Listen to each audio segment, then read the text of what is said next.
विदत विषयान्तरच्चटारे उपनिषदामुखमानमात्रभोगः अभिसगुणवता तथैकशेषे मधुरगविहृदये ममाविरस्तु வேறொன்றும் நான் அறியேன் வேதம் தமிழ் செய்த மாறன் ஷடகோபன்வன் குருகூறி ஏரியன்கள் வாழ்வான் என்னேத்தம் மதுரகவியார் எம்மையாழ்வார் அவரே அரண்.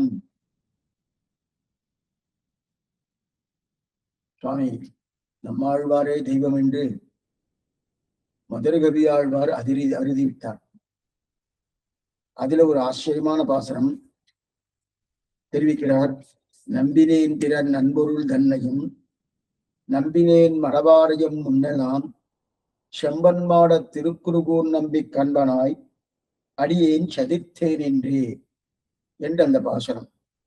இந்த பாசுரத்திலே பெரியவாச்சானுடைய வியாக்கியானம் என்ன, மேற்கொண்டு நஞ்சியுடைய வியாக்கியானம் அனுபவிக்க பெற்றோம். இப்பொழுது அழகிய மணவாள பெருமாள் நாயனாருடைய வியாக்கியானத்தை அனுபவித்துக் கொண்டிருக்கிறோம். அதிலும் நம்பினேன் பிறன் நண்பொருள் தன்னையும் என்கிற சப்தத்துக்குண்டான அர்த்தத்தை வியாக்கியானத்தை அனுபவிக்க பெற்றோம். அதிலும் நாம் மதுரகவி ஆழ்வாரை பார்த்து கேட்டோம். அது என்னவா சுவாமி, ஆழ்வார் தாழ்ந்தவர்களை சேர்த்துக் கொண்டார் சொல்லிட்டு, அப்ப ஆழ்வார் அப்படி சேர்த்துட்டாரா? நீரோ தாழ்ந்தவர் சொன்னீர். அப்படி தாழ்ந்தவரா இருக்கிறது ஆழ்வார் உண்மை எப்படி சேர்த்துக் கொண்டார்? முதல் கேள்வி. அவரை நீ பற்றினீர் என்று கேள்வி பிறந்தது. எப்படி நீர் பற்றினீர் என்கிற சமாதானம் ஆச்சரியமா தெரிவிக்கிறார். அதற்காகத்தான் எத்திர அஷ்டாட்சர சம்சித்தகா மகாபாகோ மகீயதி நதத்திர சஞ்சரிஷ்யந்தே வியாதி துர்பிக்ஷ தஸ்கராகான்னு கடந்த காலக்ஷேபத்தில் நம்ம பார்த்தோம். எங்கு அஷ்டாட்சரம் என்று சொல்லி 8 எழுத்தோடு கூடிய திருமந்திரம் மதிக்கப்படுகிறதோ அங்கு வியாதி இருக்காது, துர்பிக்ஷம் இருக்காது, தஸ்கரர்கள் என்று சொல்லக்கூடிய திருடர்கள் இருக்காதுன்னு தெரிவிக்கிறார். இப்ப வியாதின்னா நோய் இருக்காது, துர்பிக்ஷம்னா பஞ்சம் இருக்காது, தஸ்கரர்கள் என்று சொல்லக்கூடிய திருடர் இருக்காது அப்படின்னு தெரிவித்தார். அதிலே திருமந்திரம் 3 பதத்தோடு கூடியது. ஓம் நமகா நாராயணாய. அது ஓம்காரத்தை நன்னா தெரிஞ்சுண்டா அங்கு இருக்கக்கூடியவர்களுக்கு திருட்டு பயம் இருக்காது. ஓம்காரத்தை தெரிஞ்சுட்டா திருட்டு பயம் இருக்காது.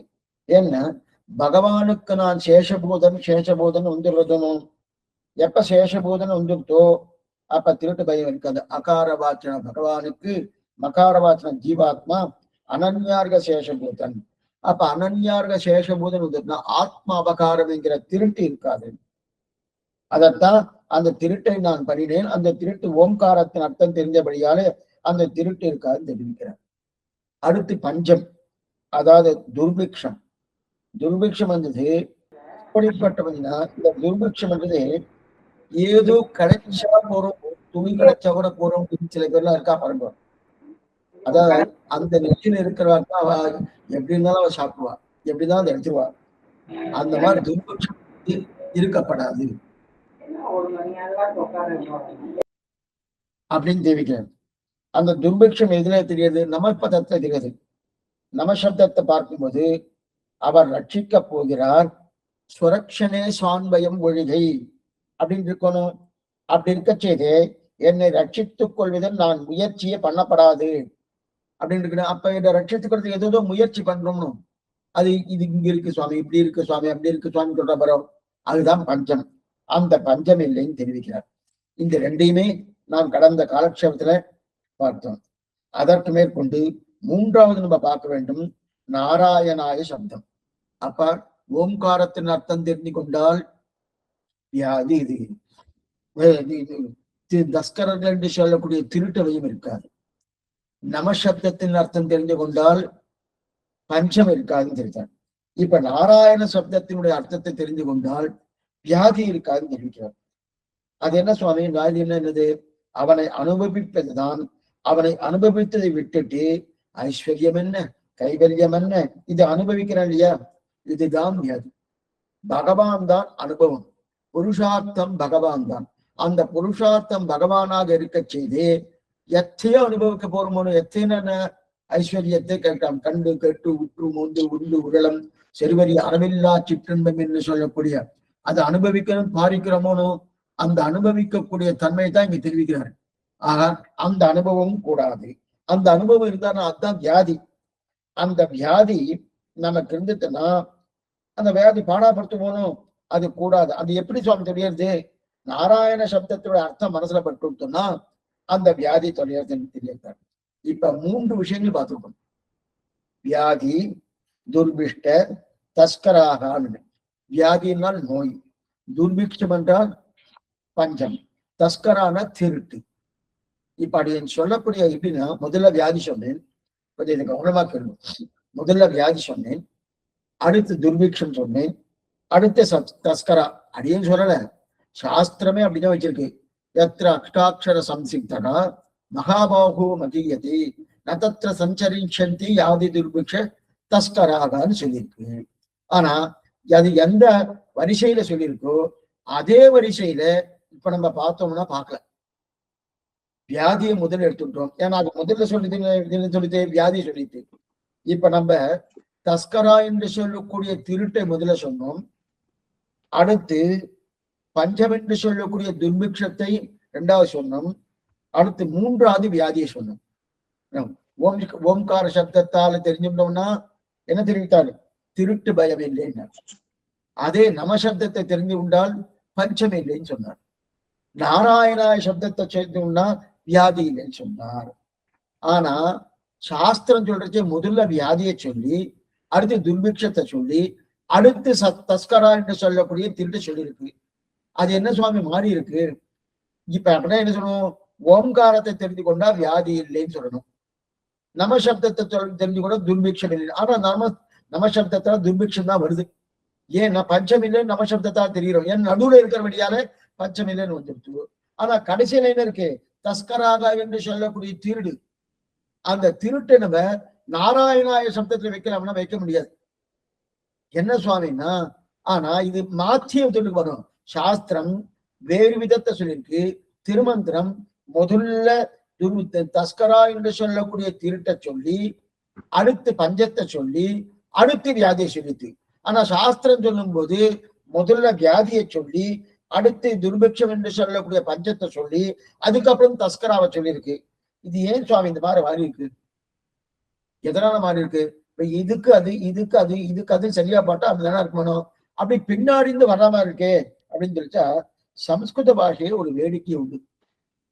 என்ன வேடிக்கைன்னா அதுதான் ஒரு சட்டமே. அதுதான் சமஸ்கிருத பாஷை இருக்கே ஒரு பணக்கார பாஷை. அது சட்டமே அதுதான். என்னன்னா ஒரு எண்ணிக்கை சொல்லணும்னு வச்சுக்கேன். அந்த எண்ணிக்கை சொல்லணும்னா அதற்குன்னு ஒரு சப்தத்தை சொல்லுவா.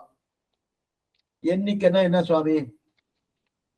எண்ணிக்கைன்னா சொல்றதுக்காக சொல்றேன். நம்ம தமிழ் எழுத்துக்கள் எத்தனை, ஆங்கில எழுத்துக்கள் எத்தனைன்னா அது ஒரு எண்ணிக்கை தானே. அந்த எண்ணிக்கையை நம்ம 26, 27 அல்லது 234 சொல்றோம். அதே போல அத இந்த மாதிரி எண்ணிக்கையை சொல்லாம அதுக்கு ஒரு சப்தத்தை சொல்லுவா. அந்த சப்தத்தை சொல்றதே அந்த சப்தத்தையே எண்ணிக்கையை ஞாபகப்படுத்துவா. எண்ணிக்கையை ஞாபகப்படுத்தணும் புரியத்துக்காக சொல்றேன். இதற்கு சௌத்ரி சங்கியா சுபாஷின்னு பேர். சௌத்ரி சங்கியை சுபாஷின்னு பேர். இது வேதாந்த தேசிய ஆச்சரியம் தெரிவிக்கிறார். இப்ப பிரம்மசூத்திரம் இருக்கணும்.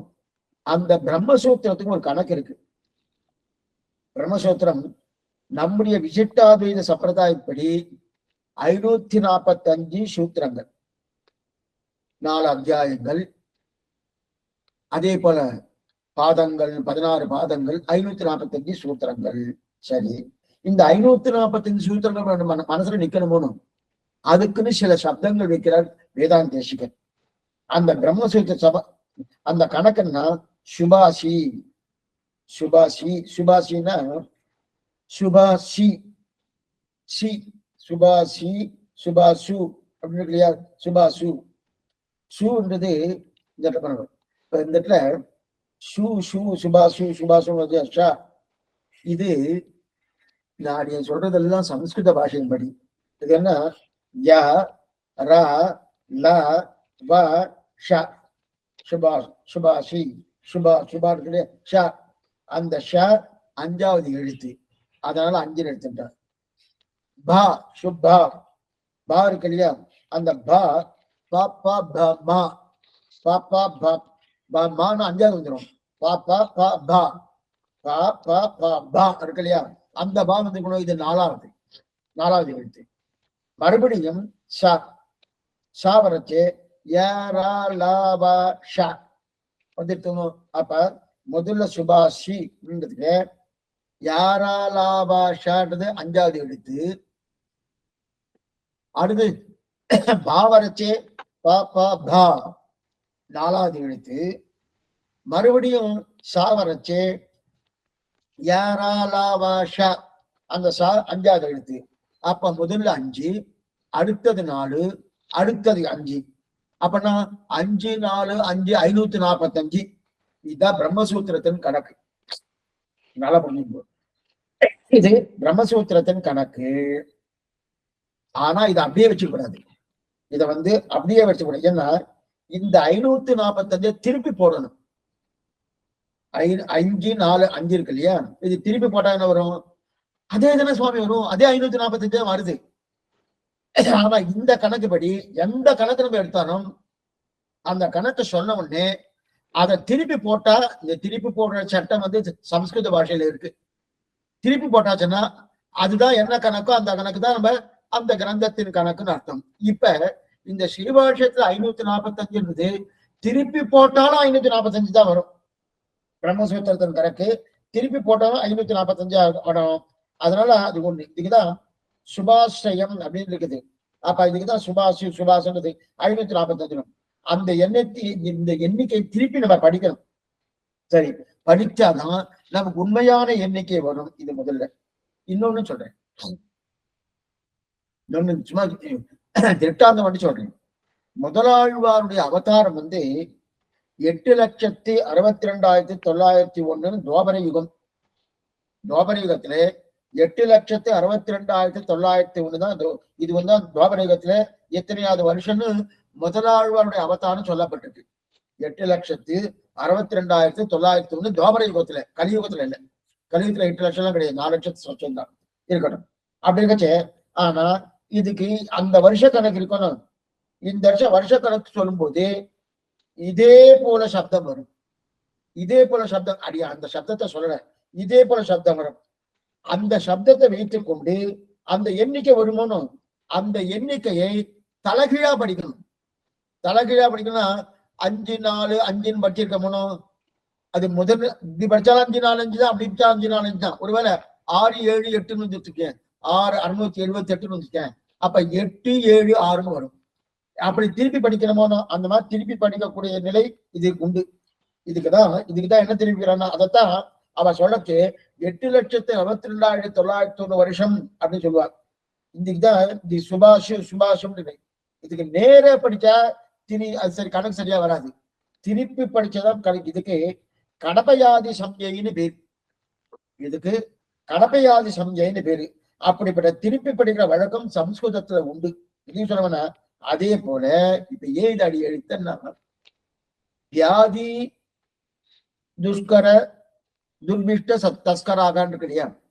வியாதி எத்திர அஷ்டாட்சர சம்சிப்தகா மகாபாகு மகீயதே நதத்திர சஞ்சரிஷ்யந்தி வியாதி துர்பிக்ஷ தஸ்கராகான்னு இருக்கு. இப்ப இதை திருப்பி போடணும். சம்ஸ்கிருத பாஷை அந்த மாதிரி இருக்கணும். திருப்பி போடணும்னு என்ன வருது? தஸ்கராகா துர்பிக்ஷ வியாதின்னு வந்துடும். தஸ்கராகா துர்பிக்ஷ வியாதின்னு வந்துடும். அப்ப தஸ்கராகா துர்பிக்ஷ வியாதின்னா அப்ப முதல்ல சொன்னது முதல்ல இன்னொரு வியாதி இருந்தது, அடுத்து துர்பிக்ஷம் இருந்தது. துர்பிக்ஷனா பஞ்சம். அடுத்து தஸ்கரா என்று சொல்லக்கூடிய திருடு, இது 3 இருந்தது. இப்ப நம்ம திருப்பணம் பண்ணும். திருப்பணம்னா முதல்ல தஸ்கரா என்று சொல்லக்கூடிய திருடு வந்துடும், அடுத்து 2வது துர்பிக்ஷம் என்று சொல்லக்கூடிய பஞ்சம் வந்துடும், அடுத்து 3வது வியாதி என்று சொல்லக்கூடிய நோய் வந்துடும். இது 3 அதே வரிசையில தான் இப்ப சாஸ்திரம் அந்த வரிசையில சொல்லித்து. ஆனா இங்க சாஸ்திரத்தின் தாத்பரியமாக இருக்கக்கூடிய திருமந்திரம்னு சொல்லிட்டு ஓம்காரம் என்று திருட்டை தொலைக்கிறது. அப்ப தஸ்கரா என்று சொல்லக்கூடிய திருட்டை தொலைக்கிறது. நம துர்பிக்ஷம் என்று சொல்லக்கூடிய பஞ்சத்தை தொலைக்கிறது. நாராயணாய சப்தம் என்ன தெரியும், நோய் என்று சொல்லக்கூடிய வியாதியை தொலைக்கிறது அப்படின்னு தெரிவித்தாரு. எதுக்கு இதை சொன்னேன்னா, நமக்கு அந்த ஸ்லோகத்துல இருக்கக்கூடிய சப்தத்துக்கும் நீங்க சொன்ன சப்தத்துக்கும் பொருந்தலையே சுவாமின்னு தோணும். ஏன்னா ஸ்லோகத்தை வியாதி துர்பிஷ்ட தஸ்கராகன்னு சொல்லியிருக்கு. அப்ப அதே வரிசையில நம்ம எடுத்துட்டோம் வச்சுக்கேன், ஓம் நமகா நாராயணாய. அப்ப ஓம்காரம் வியாதியை சொல்லும், நம சப்தாத்தன் துர்பிட்சத்தை சொல்லும், நாராயண சப்தான் தஸ்கரா என்று சொல்லி திருட்ட சொல்லுவான்னா கிடையாது. அங்க மாத்திக்கணும். என்னன்னு மாத்திக்கணும், இப்ப தஸ்கராகா துர்பிஷ்டகா வியாதின்னு மாத்திட்டாச்சுன்னா தஸ்கரானா திருட்டு. அப்ப திருட்டு, அதுக்கப்புறம் பஞ்சம், அதுக்கப்புறம் வியாதி. அப்ப திருட்டு என்பது ஓம்காரத்தாலே நிவர்த்தனம் பண்ணப்படுகிறது. துர்பிக்ஷம் என்றது பஞ்சம் என்கிறது நமசப்தத்தாலே நிவர்த்தனம் பண்ணப்படுகிறது. நாராயணாய சப்தத்தாலே வியாதி என்ற நோய் நிவர்த்தனம் பண்ணப்படுகிறது தெரியும். இப்ப இது புரியணும். அதனால்தான் அந்த மாதிரி எடுத்திருக்காரு. வியாதி துர்பிக்ஷ தஸ்கராகான்னு தெரிவித்தார். இப்ப வியாக்கியானத்தை வாசிகள். இதுதான் நம்ம கடந்த காலட்சத்துல கொஞ்சம் பாதி அனுபவித்தோம், மிச்சம் பாதி எண்ணி பார்த்தோம். அதுக்கப்புறம் அந்நகருக்கு நிர்வாகரான ஆழ்வார் திருவக்தார சம்சிப்தர ஆகியாலே அவ்விடத்தில் தஸ்கர சஞ்சலன இல்லாமையாலே ஒரு வைஷ்ணவ சகத்தத்தில் சத்ருபந்துக்கு பிறந்த அவஸ்தை போலே எனக்கும் ஆழ்வார் சகாசத்தில் அபகார புத்தி போய் உள்ளே ஆழ்வார் தம்மை காண வேண்டும் என்று புக்கு அவருடைய பூர்த்தியை கொண்டு நின்றாற் போல இருக்க அவருக்கு அன்பனாகி விட்டேன். நம்ம கேள்வி கேட்டோம் பதில்கவியாழ்வார், நீ என்னமா சுவாமி அன்பனானீர், எப்படி அன்பனானீர்? அன்பனாரன் அப்படின்னு எப்படி அன்பினாருன்னா, அதுக்குதான் இந்த வியாதி துர்பிக்ஷ யத்ர அஷ்டாட்ச சம்சிப்தகா மகாபோகோ மகீயதே நதத்திர சஞ்சரிச்சந்தி வியாதி துர்பிக்ஷ தஸ்கராகான்னு எடுத்தார். சரி, இப்ப நம்ம என்ன சொல்றோம்னா, அப்ப அந்த திருநகருக்கு நிர்வாகரான ஆழ்வார் அஷ்டாட்சர சம்சித்தி பெற்றவர். ஆழ்வாருக்கு அஷ்டாட்சர சம்சித்தி இல்லையா? நல்லாவே இருக்கு. அஷ்டாட்சர சம்சித்தி பெற்றவர் ஆகையாலே அந்த ஊர்ல என்ன இருக்கு, திருட்டு பயம் கிடையாது. எந்த ஊர்ல? ஆழ்வார் திருநடிகை திருக்குறுகு ஆழ்வார் திருட்டு பயம் கிடையாது. ஏன்னா அஷ்டாட்சரம் தெரிஞ்ச நம்மாழ்வார் அங்க இருக்காரு. அஷ்டாட்சரம் தெரிஞ்ச நம்மாழ்வார் அங்க இருக்கிறபடியாலே அந்த ஊர்ல திருட்டு பயம் கிடையாது. சரி சுவாமி, இதுக்கு திருட்டாந்தத்தோட சொல்றார். என்ன திருட்டாந்தம்னா, சத்திர பந்துவன்னே பராங்கதி கண்டு கொண்டான்னு திருமாலை பாசுரம். இந்த சத்திரியர்களுக்குள்ளே ரொம்ப தாழ்ந்தவன் சத்திரபந்து. அவன் என்ன பண்ணா, சத்திரியனா இருந்தாலும் அங்கங்க நல்ல வழிப்பறி கொள்ளை பண்ணிட்டே இருந்தான். யாராரா என்னென்ன அடிச்சு என்னென்ன கொள்ளை அடிக்கணுமோ, எப்படி நான் தாம திருடி சாப்பிடணுமோ அதான் பண்ணிட்டு இருந்தான். பண்ணிட்டு இருக்கச்சே யாரோ ஒருத்தர் ரொம்ப கஷ்டப்பட்டு இருந்தார். திடீர்னு தோணி கஷ்டப்பட்டு இருந்தார். அவன் என்ன பண்ணா, நேரா வந்து பிராணம் போக்குவது அப்பவே தீர்த்தத்தை கொடுத்தான்.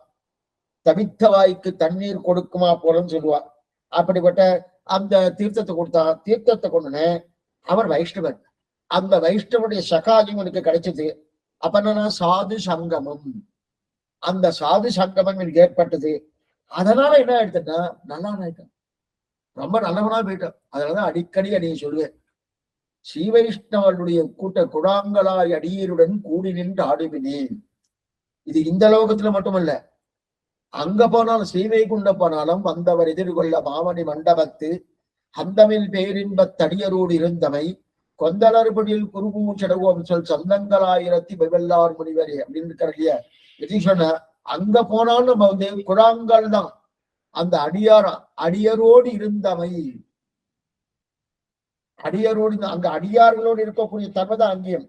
அதே போல என்ன, இந்த ஸ்ரீ வைஷ்ணவுடைய சகவாசம் யாருக்கு? சத்ரபந்து என்று சொல்லக்கூடிய சத்திரனாக இருக்கக்கூடிய அந்த தீயவனுக்கு இந்த சகவாசம் கிடைச்சது. கிடைச்ச உடனே அவன் நல்லவன் ஆயிட்டான்.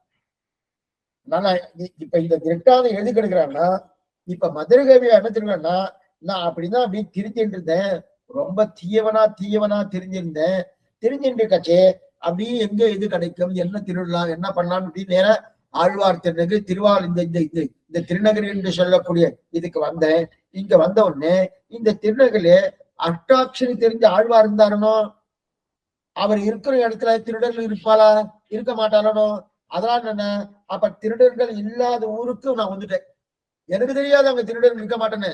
அந்த ஊருக்கு நான் வந்துட்டேன். அந்த நல்ல ஊருக்குள்ளே நான் ஏதோ ஒரு திருடன் என்று போனானா நல்ல சாதி பிடிச்சிட்டு என்ன நான் போனேன், நான் திருடன், மதுரக வேணத்தில் நான் திருடன். ஆனா அந்த நல்ல ஊருக்கு திருடர்கள் எல்லாருக்கும் நான் போனேன்னு அப்ப அவருடைய சம்பந்தம் எனக்கு கிடைச்சது.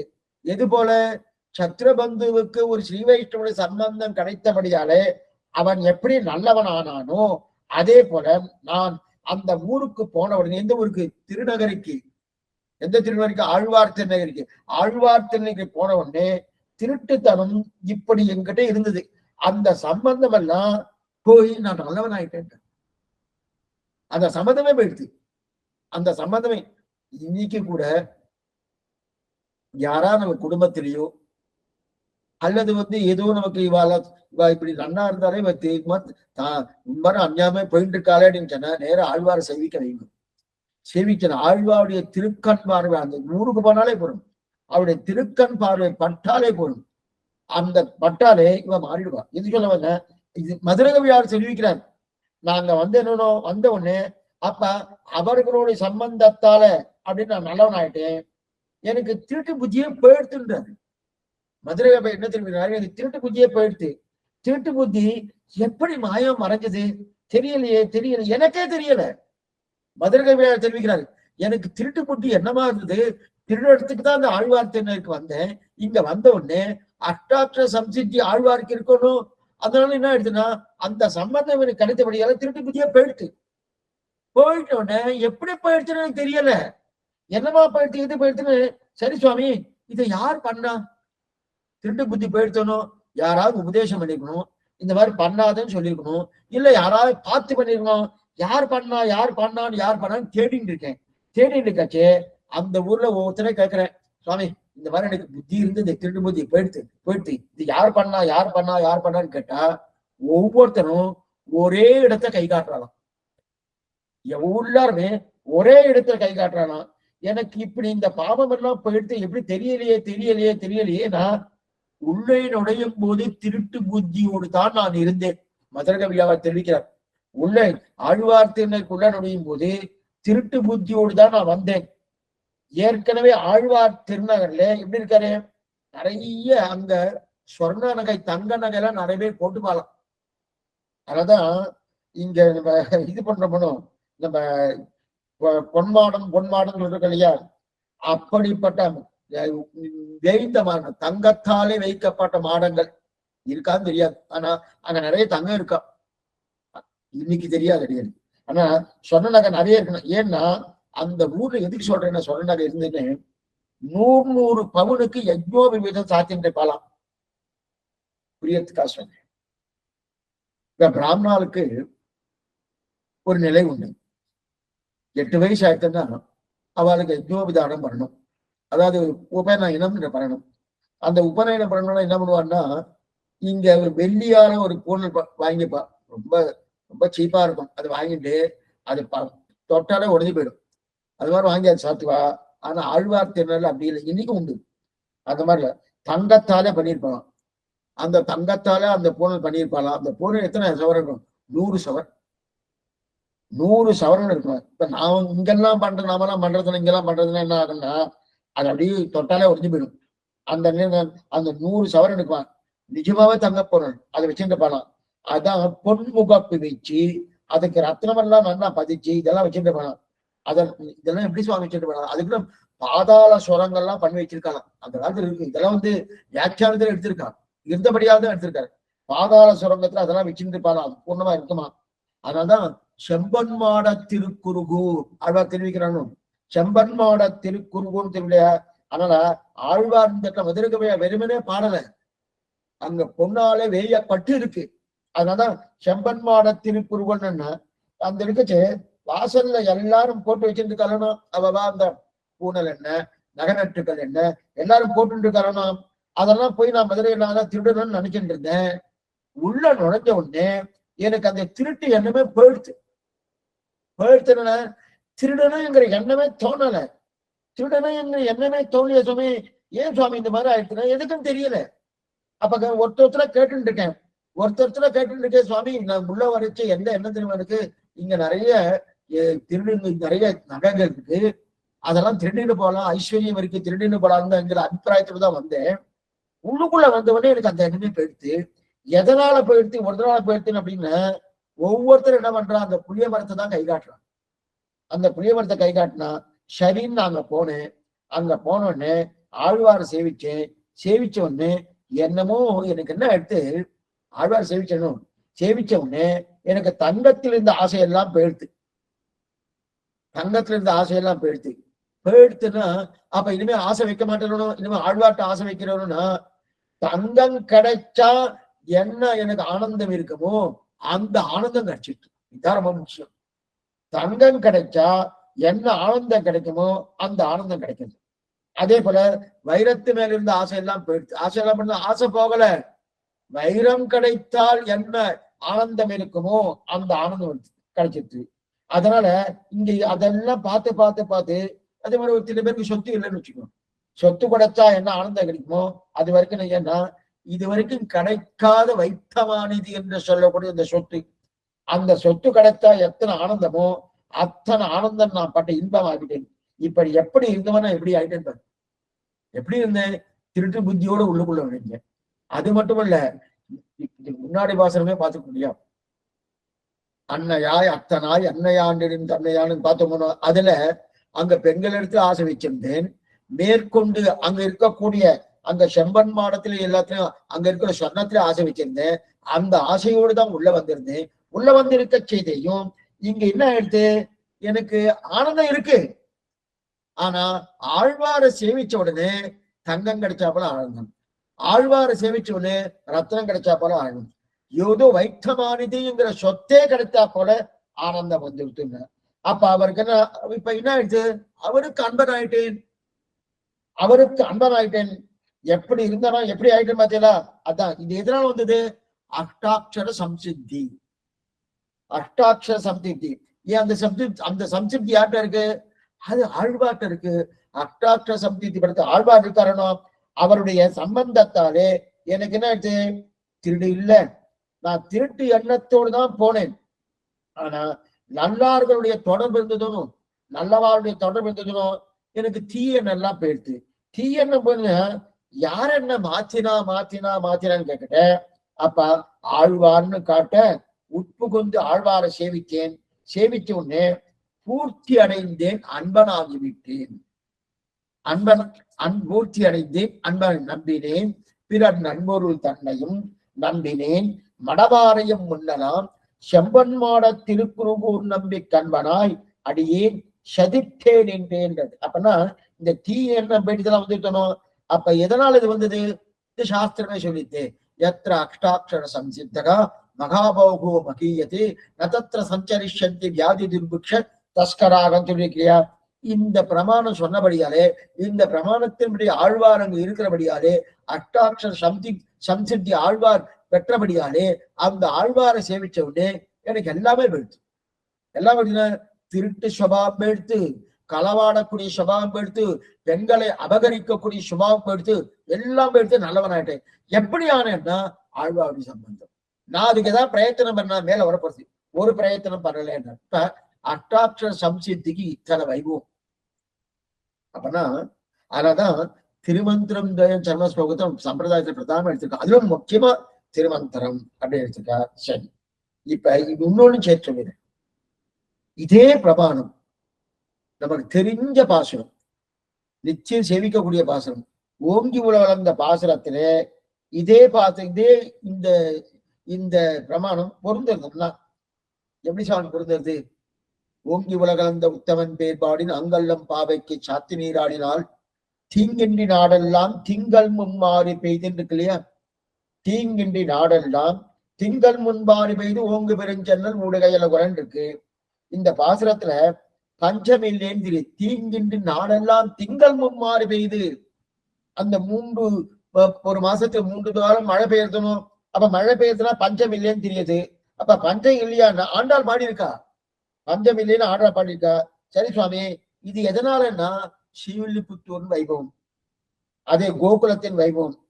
அங்கே நாராயண சப்தார்த்தம் நன்னா தெரிஞ்சவன் இருக்கிறபடியாலே அங்க என்ன ஆயிடுச்சு, திருட்டு பயம் இல்லை. ஓம்காரத்துடைய சப்தம் தெரிஞ்சபடியாலே அங்க என்ன இருக்கு, திருட்டு பயம் இல்லைன்னு தெரிவிக்கிறேன். இதுக்கு எதுக்கு சொன்னேன்னா, எதுக்கு சொல்லுவேன்னா, இதே பிரமாணத்தை திருப்பாவலையும் எடுத்திருக்காரு. ஏன்னா தீங்கின்றி நாடெல்லாம் திங்கள் மும்மாறு பெய்துன்னு சொல்லியிருக்கணும். அங்க வியாதி, துர்பிக்ஷ, தஸ்கராக மூன்றும் கிடையாது. வியாதியோ, துர்பிக்ஷம் என்று சொல்லக்கூடிய பஞ்சமோ, தஸ்கரர்கள் என்று சொல்லக்கூடிய திருடோ மூன்றும் கிடையாது. அங்க இருக்கு. நமக்கு என்னது ஒண்ணா, ஸ்ரீவில்லிபுத்தூர்னு சொன்னேன், கோகுலம்னு சொன்னேன், வாஸ்தவம் தான். அப்ப ஸ்ரீவில்லிபுத்தூர் வைபவம் கோகுலத்தின் வைபவம். அப்ப ஸ்ரீவில்லிபுத்தூர் வைபவம் கோகுலத்தின் வைபவம் தெரிஞ்சுன்னா அப்ப ஓம்காரத்தின் அர்த்தம் தெரிஞ்சவன் அண்ணா இருக்கான்னு அர்த்தம். அப்படின்னு அர்த்தம். அகார வாச்சனம் பகவானுக்கு மகார வாச்சன ஜீவாத்மா அனன்யார்க சேஷபோதன் அப்படின்னு நன்னா அந்த தெரிஞ்சவா அங்க இருக்கான்னு அர்த்தம். அந்த மாதிரி அர்த்தம் தெரிஞ்சுட்டா அங்க திருட்டு பயம் இல்லை, அங்க திருட்டு பயம் இல்லை அப்படின்னு தெரியுது. சரி சுவாமி, அப்ப ஓம்கார் ஸ்ரீவில்லிபுத்தூரை பொறுத்தவரை நாராயண சப்தார்த்தம். நல்ல பாருங்க, ஸ்ரீவில்லிபுத்தூரை பொறுத்தவரை நாராயண சப்தார்த்தம். சரி, திருநகரையை பொறுத்தவரை ஓம்காரத்தின் அர்த்தம். திருக்குழந்தை பொறுத்தவரை நம சப்தார்த்தம். இந்த மூணு திவ்யேஷன் பிரதானமா சொல்லியிருக்காங்க. ஓம்காரத்தின் உடைய பிரதான அர்த்தம் எங்க இருக்கு? ஆழ்வார் திருநகை. அதே போல நாராயண சப்தார்த்தம் பிரதானம் எங்க இருக்கு? ஸ்ரீவில்லிபுத்தூர். நம சப்தார்த்தம் எங்க இருக்கு பிரதானம?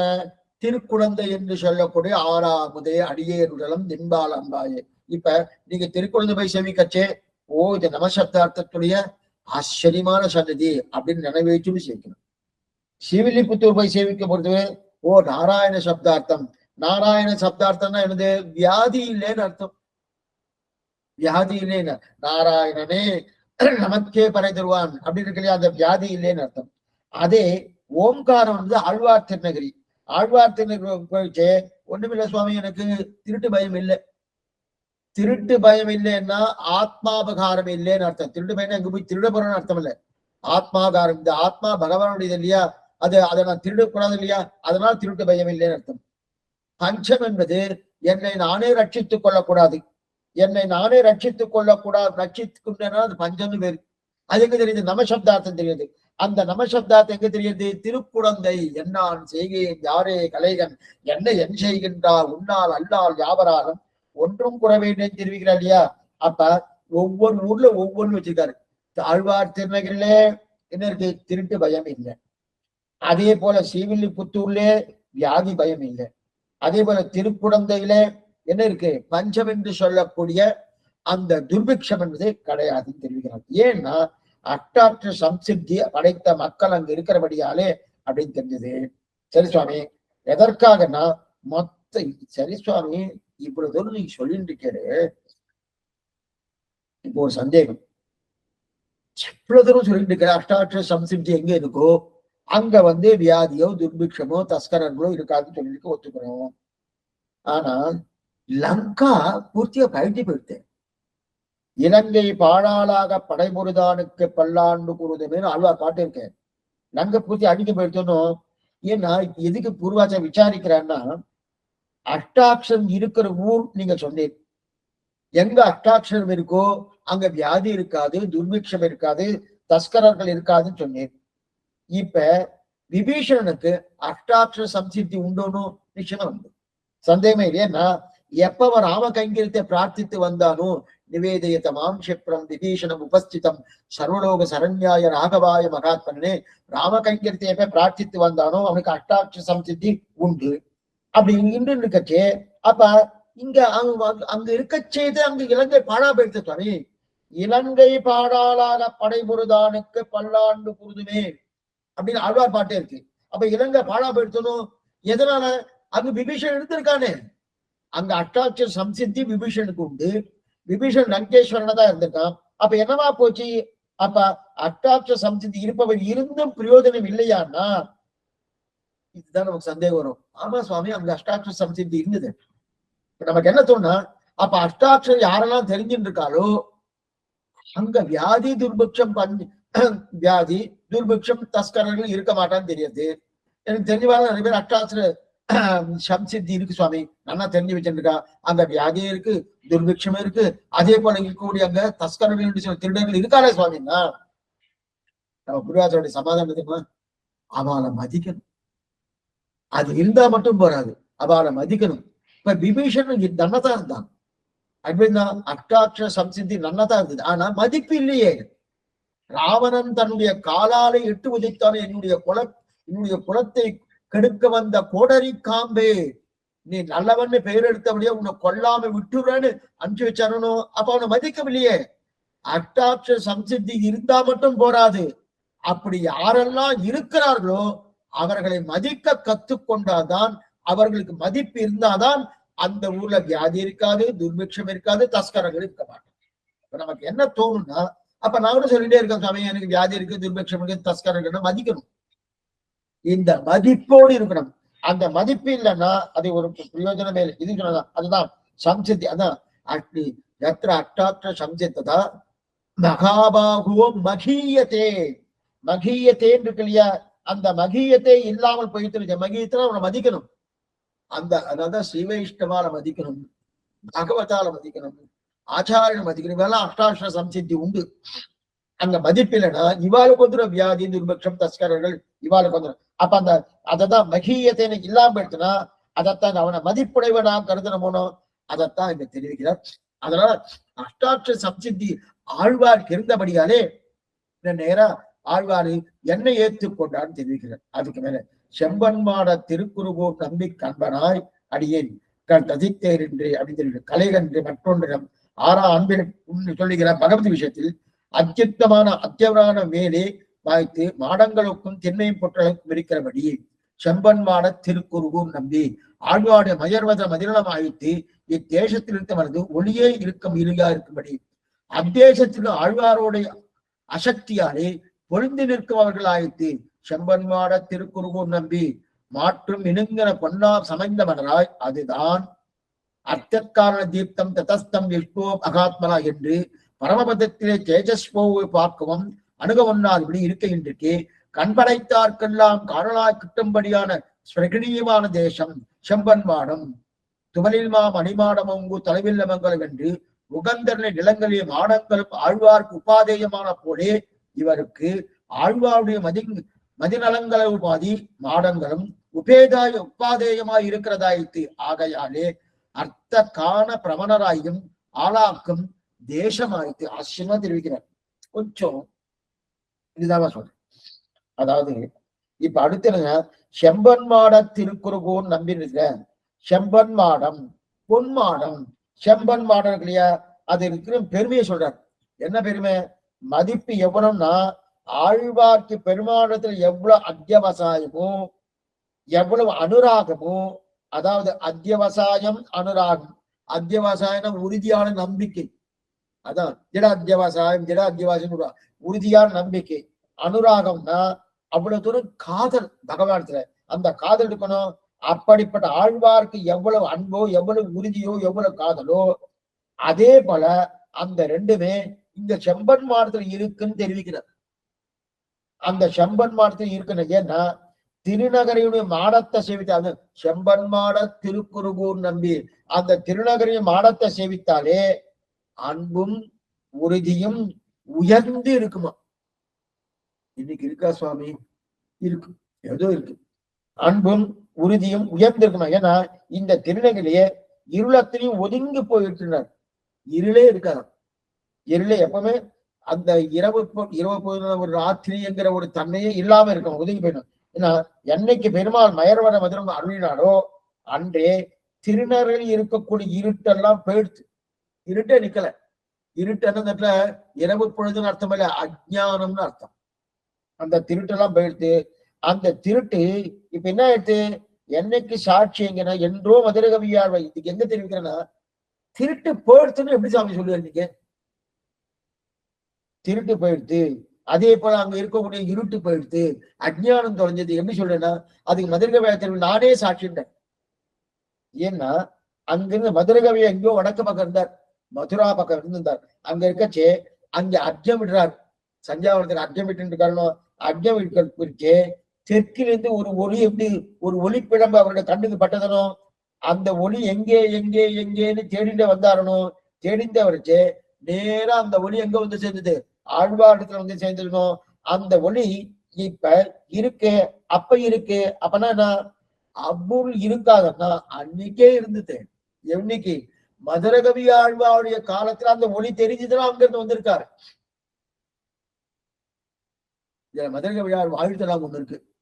சித்திரையில் சித்திரை நாள் சிறக்க வந்தோன் வாடியே, திருக்கோளூர் அவதரித்த செல்வனார் வாடியே, உத்தர கங்காதீர உயர்ந்தவத்தோன் வாடியே, ஒளி கதிரோன் தெற்குதிக்க உகந்து வந்தோன் வாடி. இந்த சப்தம் தான் முக்கியம்.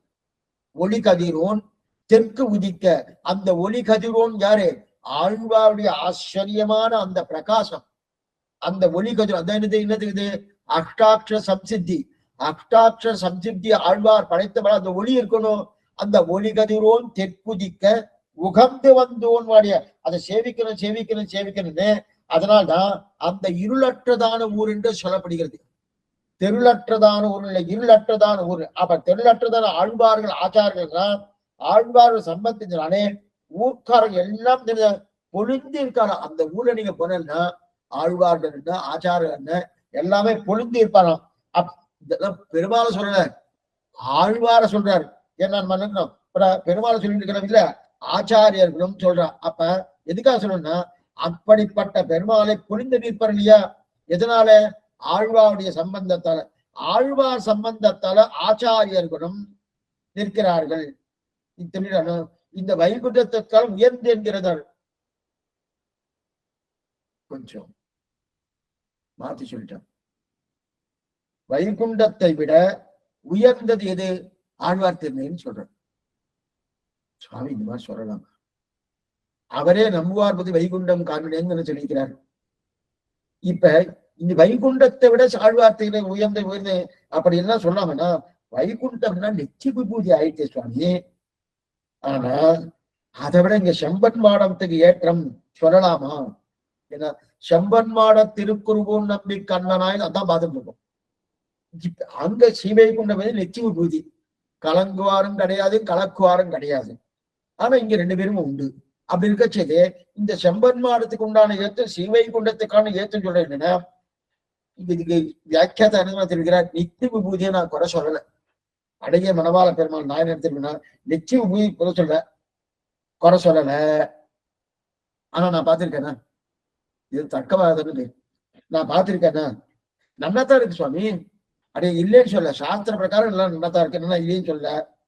யாராவது அந்த ஊரை குறை சொல்லல, யாரும் சொல்லல. ஆனா யாராவது பார்த்தவா இருக்காளா?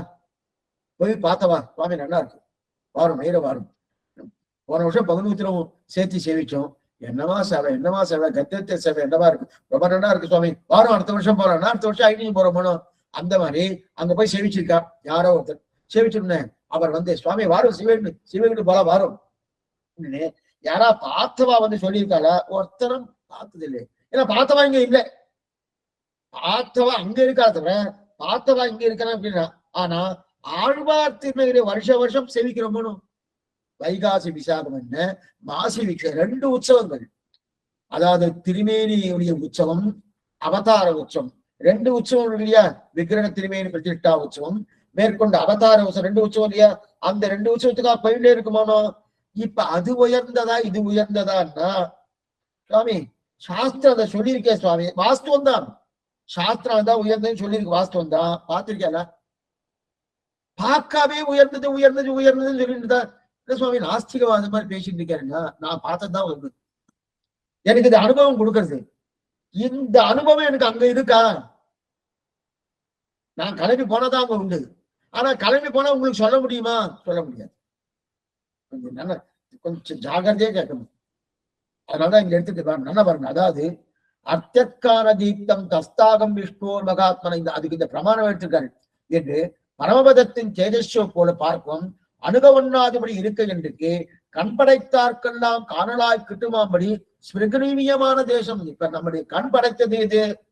இங்கிருந்து கல்லாளன் அவங்க இருக்கு சுவாமி சிவை கொண்டோம் அப்படியே பைனாக்குள்ள வச்சு பாக்குறா பாருங்க. அது மாதிரிதான் பார்க்க முடியும், ஒண்ணும் பண்ண முடியும், எதுவுமே தெரியாது. ஆனா ஆழ்வார் திருநெறி நேரா போலாம், ஒவ்வொன்றும் செவிக்கலாம், ஒண்ணும் குறையே இல்லை. ஆழ்வார் செவிக்கிறது எந்த குறையும் கிடையாது. இன்னைக்கு தெரியும் மத்த திவ்யதேசம் போல போ ஜரகண்டி இதெல்லாம் கிடையாது. நல்லா கெட்ட நின்று செவிக்கலாம், நிம்மதியா சேர்க்கிறது கிடையாது. அப்படி இருக்க செய்தி அதான் தெரியும். அப்ப இந்த சாஸ்திரம் சொல்லிதான் உயர்ந்ததுன்னு சொல்றோமே தவிர நாம் பார்த்து உயர்ந்தது எதுன்னா ஆழ்வார் திருநெறி. ஏன் பார்க்கலையே? நான் பார்த்திருந்தா பரவாயில்ல. எப்ப நான் பார்க்கலையோ எனக்கு தெரியாது. பிரியத்துக்காசு சக்கரை ரொம்ப இனிப்பா இருக்கும் சார் அப்படின்னு சொல்றது. சாப்பிட்டா தானே தெரியும். சாப்பிடறதுக்கு முன்னாடி இனிமை இனிமை இனிமை இனிமை இனிமைன்னு சொல்லிட்டு இருந்தா சாமி கொஞ்சம் வாயில போட்டு போடவே இல்லையே. அதே போல இனிமைன்னு சொன்னா வாயில போடணும். வாயில இன்னைக்கு சுவாமி போடுவே சரீரம் போய் ததா வித்வான் புண்ணிய பாபே விதுய நிரஞ்சன பரமம் சாமி உப்பைது அன்னைக்குதான் வாயில போடுறது அந்த சீவை குண்டத்தை. அப்படின்னா அந்த அனுபவம் அனுபவிச்சு முடிச்சுட்டு சரி கொஞ்சம் போய் கீழே இருக்கிறார்களா சொல்லலாம். நல்லா இருக்கு அனுபவம், ரொம்ப நல்லா இருக்கு, வாங்க வாங்க, ஏன் இந்த மாதிரி சிரமப்பட்டு இப்படிப்பட்ட அனுபவம் நலபந்தமில்லதோ நாடு டெலிவிஷன் திருநாடு அப்படின்னு வந்து சொல்லலாமான்னா அதுக்கும் வாய்ப்பு கிடையாது. யாரா வந்திருக்காள? அப்ப யாரும் வராத இது வரைக்கும் அதை பத்தி பிரத்யட்சமா பார்த்தவா பகவான் புரியும், பிரத்யட்சமா பார்த்தவா ஒருத்தரும் சொல்லல. இங்க நிச்சயமே எல்லாரும் பிரத்யட்சமா பார்த்துட்டு இருக்கா. வருஷா வருஷம் போயிட்டு இருக்கமோனோ, அப்ப பார்த்துட்டு இருக்கமோனோ அப்படி இருக்க இல்லையா? அதனால இது உயர்ந்தது. வருஷ வருஷம் போயிருக்கணும், பார்க்கலாமோ, சாஸ்திரம் சொல்லிட்டு அது உயர்ந்தது. நாம் பார்த்து உயர்ந்தது ஆழ்வார் திருநெறிதான். சரி சுவாமி, வைகுண்டத்தையும் அடுத்தது இன்னொரு இது இருக்காத எடுக்கிறார். வைகுண்டத்தையும் ஏதோ ஒரு தங்கத்தால பண்ணி வச்சிருக்கா, ஆழ்வார் திருநெறியும் தங்கத்தை வச்சுன்னு பண்ணிருக்கா. ரெண்டுமே தங்கம். என்ன சுவாமி இங்க அந்த மாதிரி சொல்லியிருக்கேன்னா, இங்க எப்படிதான் எடுத்திருக்காரு, என்ன எடுத்திருக்காரு, செம்பன்மாட திருக்குறுகூர் அப்படிதான் எடுத்திருக்காரு ஆழ்வார் திருநெறிய. அதே போல ஸ்ரீவைகுண்டம் செம்பன்மாட இருக்கும். அப்ப அங்கேயும் தங்கம் உண்டு, இங்கேயும் தங்கம் உண்டு, ரெண்டு தங்கம் இருக்கு, ரெண்டுமே தங்கம். ஆனா கொஞ்சம் அன்னைக்கு சொல்றது என்ன, கொஞ்சம் சொல்ல போறத கொஞ்சம் தைரியமா நீங்க இந்த வார்த்தையை கேட்டுக்கணும்னா அப்படிதான் அவர் எழுதியிருக்காரு. அந்த மாதிரி உண்டா அடியே தெரியல. ஆனா நாயனார் அப்படிதான் எழுதியிருக்காரு. எப்ப அவர் எழுதினாலும் அது உண்மை. நல்லா பாருங்க, தைரியமா கேட்டு ஒண்ணு. ஆனா அவருக்கு எவ்வளவு தைரியத்தை, எத்தனை தைரியத்துல எழுதியிருப்பார். ஆழ்வார் ஒரு ஜீவாத்மா, டெலிவிஷன் திருநாடு, நலவந்தமில்லதோ நாடு, அப்படிப்பட்ட ஸ்ரீவைகுண்டத்தை காட்டிலும் ஆழ்வார் திருவடி மேம்பட்டது உயர்ந்தது சொல்லணும்னா எத்தனை தைரியம் இருக்கணும் இதுக்கு. சொல்றா பாருங்க என்ன சொல்லணும்னா, ஆனா இதை மனசுல வாங்கிக்கோங்க. கொஞ்சம் இது அப்படியே மனசுல வாங்கிண்டு அது இந்த மாதிரி சொல்லி இருக்காளேன்னு சொல்லி நம்ம அப்படியே திடப்படுத்துறது கொஞ்சம் கஷ்டமா தான் இருக்கும். இருந்தாலும் நான் சொல்றேன், ரெண்டு பாசனம் எடுக்கிறோம். ரெண்டு பாசனம் என்ன தெரியுமா? திருப்பாயில ஒரு பாசனம், திருவாயூர்ல ஒரு பாசனம். துவலில்மா மணிமாடமோங்கு தொலைவில்லி மங்கலம் தொடுஞ்சிவலை நீரினி அன்னவேர்மோ காசையில்லை விடுமினோ தவள ஒன் சங்கு சக்கரம் என்னும் தாமரை தடங்கன் என்னும் குவளை ஒன் மலர்கண்ணல் நீர் மக நின்று நின்று குமரமே. இது ஒரு பாசனம். அதுக்கப்புறம் திருப்பாவளி தூமணி மாடத்து சுத்தம் விளக்கிய பாசனம். இந்த பாசனம் இல்லையா, இந்த பாசனத்திலே தூமணி மாடம்னு இருக்கு. அந்த மாடம் எப்படி இருக்குன்னா தூமணி மாடம். ஏன்னா நிறைய பேர் கண்ணனை சேவிக்கிறதுக்கு வர ராஜாக்கள், நிறைய ராஜாக்கள் கண்ணனை சேவிக்க வந்து அவெல்லாம் நிறைய ரத்னங்களை சமர்ப்பிக்கிறார். ரத்னங்களை மணிகளை சமர்ப்பிக்கிறா இல்லையா, அந்த மணிகள் நிறைய ரத்னங்கள், ஒன்னா ரெண்டா நிறைய ரத்னங்கள். அந்த மணிகள் ரத்னங்கள் எல்லாம் கண்ணன் ரெண்டா பிரிப்பாராம். ரெண்டா பிரிச்சுட்டு சில ரத்னத்துல தோஷம் இருக்கும் தெரியுமோ, தோஷம் இருக்கு. சில பேர்ல மாணிக்கத்தை போட்டுட்டா சுவாமி தோஷமடிய மாணிக்கமா தூக்கி போட்டுமோ, அதான் ப்ராப்ளம் வருது அப்படின்றா இல்லையா. அப்ப அந்த தோஷம் இருக்கக்கூடிய ரத்னங்கள் இருக்கு, மணிகள் இருக்கு. தோஷம் இல்லாத மணிகள் இருக்கு. தோஷம் இல்லாத மணி எடுத்து ஆண்டாளுக்கும் நப்பின்னைக்கும் மாடங்கள் சமைப்பார். மாடங்கள் சமைப்பார். என்ன மாடங்கள் அதான் பார்த்த போனோம், செம்பன் மாடம். அப்படிப்பட்ட செம்பன் மாடத்தை அப்ப தோஷமே இல்லாத ரத்ன மணிகளை வைத்துக் கொண்டு ஆண்டாளுக்கும் நப்பின்னைக்கும் அவ அந்த செம்பன் மாடத்தை சமைப்பாராம். தோஷம் இருக்கிற மணிகள் இருக்கு இல்லையா, அந்த தோஷத்தை நீக்கி, அது பொற்கொலனை வைத்துக் கொண்டு அந்த தோஷத்தை நீக்கி அதை என்ன பண்ணா தாமதத்துல படிப்பார். தாமதத்தை போட்டுப்பாராம். என்னைக்குமே சுமாரா இருக்கிறத நம்ம வச்சுக்கணும், நல்லது பிறகு கொடுத்துடணும். இதான் கண்ணனுடைய நிலை. அப்ப சுமாரா இருக்கிறதுனா தோஷம் இருந்துட்டணும், தோஷத்தை நீக்கி கண்ணனை எடுத்துக்கிறார். தோஷமே இல்லாத ரத்னங்கள் மாணிக்கங்கள் மணிகள் இருக்கணும், அதை பிராட்டி மார்க் கொடுத்துடுறா. இதுல துவலிமா மணிமாட போங்கு தொலைவில்லி மங்கலம் தொழும்பி வலை என்று கல்லினோம். இதுல தொலைவில்லி மங்கலத்தை தனக்கு பண்ணி கொள்கிறார். துவலில் தொலை மங்கலத்தை தனக்கு பண்ணிக் கொள்கிறார் அப்படின்னா தொலைவில் மங்களன்னா தோஷத்தை நீக்கிய மணிகள், அந்த மணி தனக்கு பண்ணிக்கிறார். துவலில் மாமணி அப்படின்னா குற்றம் இருந்து குற்றத்தை கழிக்கப்பட்ட மாமணி தான் துவலில் மாமணி. துவலில் மாமணி, துவல் இல் மாமணி. அவ துவல்னா குற்றம், குற்றம் இருந்து கழிக்கப்பட்ட மணி, அதான் துவலில் மாமணி. அந்த துவலில் மாமணியை என்ன பண்ற, தனக்கு வச்சுக்கிறார், கண்ணன் தனக்கு வச்சுக்கிறார். ஆனா நப்பில்ல பிராட்டிக்கு பண்ணும் போது தூமணி மாடம். தூமணி மாடமா எந்தவித குற்றமும் இல்லாத மணி, எந்தவித குற்றமும் இல்லாத மணியை நப்பில்ல பிராட்டி கொடுத்துடுறார். இப்ப எதுக்கு இதை சொல்றேன்னா, அவர் எடுத்திருக்காரு செம்பன் மாடம் இருக்கணும், ஸ்ரீவைகுண்டத்திலும் செம்பன் மாடம் இருக்கு, ஆழ்வார் திருநகரிலும் செம்பன் மாடம் இருக்கு. ஆனா அங்க எப்படி இருக்கு, இங்க எப்படி இருக்குன்னா, அங்க எப்படி இருக்குன்னா மாற்று குறைவாக இருக்கக்கூடிய தோஷத்தோடு இருக்கக்கூடிய தங்கத்தை எடுத்துட்டு அதில் இருக்கும் தோஷத்தை போக்கி வைகுண்டத்தில் மாடம் கட்டினார்களாம். அங்க செம்பன் மாடம் இருக்கணும், அந்த செம்பன் மாடம் எப்படி வந்துச்சுன்னா மணிகள் இருக்கணும், மணிகளோடு இருந்த தோஷத்தோடு இருக்கக்கூடிய மணிகள், அந்த தோஷத்தோடு இருக்கக்கூடிய மணிகளை தோஷத்தை நீக்கி அப்ப நிஜமான மதி வந்துருமோனோ, அந்த மணியை வைத்துக் கொண்டு அங்க செம்பன் மாடம் கட்டினார்கள் ஸ்ரீவைகுண்டத்துல. ஸ்ரீவைகுண்ட அதனால அங்க கட்டினார்கள். ஆனால் குற்றமில்லாத தங்கத்தை, குற்றமில்லாத தங்கத்தை எடுத்து ஆழ்வார்த்தினர் மாடம் கட்டினார்கள். இதுதான் இந்த சுவாமி சொல்றது. அங்க கட்டுறது தோஷம் இருந்தது, தோஷத்தை நீக்கப்பட்டு கட்டப்பட்ட செம்பன் மாடம் ஸ்ரீவைகுண்டத்துல. ஆனா ஆழ்வார் திருநெல்வேலியில் இருக்கக்கூடிய செம்பன் மாடம் எப்படி பண்ணா தோஷமே இல்லாது.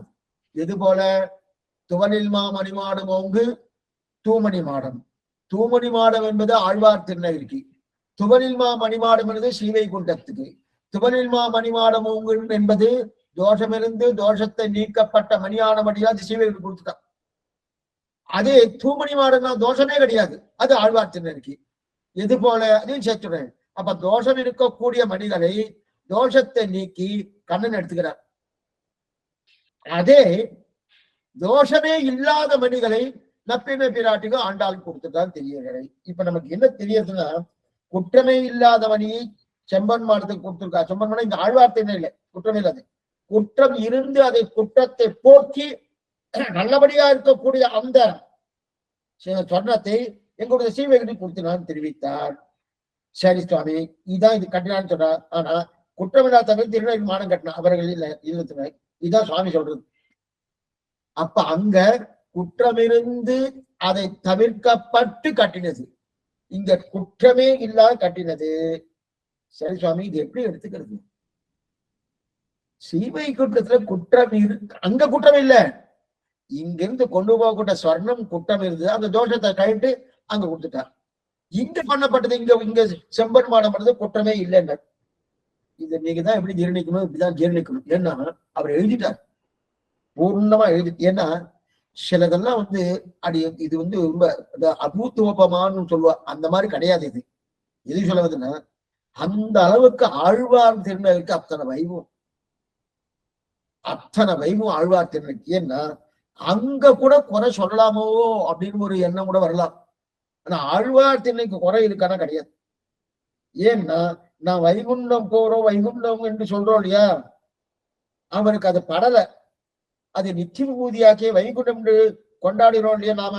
ஆனா அவர் என்ன சொல்றாருன்னா, இதுல பிரமாணம் இருக்கு, இந்த பிரமாணத்தோட சொல்றார், அர்த்தக்காரண தீப்தம் அத்தியர்க்கம். எதுக்கு இந்த பிரமாணம் சொல்றாருன்னா, அர்த்தக்காரண தீபம், இந்த வியாக்கியானம் தெரிவிப்பாருங்க, பக்கம் 145. அர்த்தக்காரண தீப்தம் தஸ்தானம் விஷ்ணூர் மகாத்மனகா.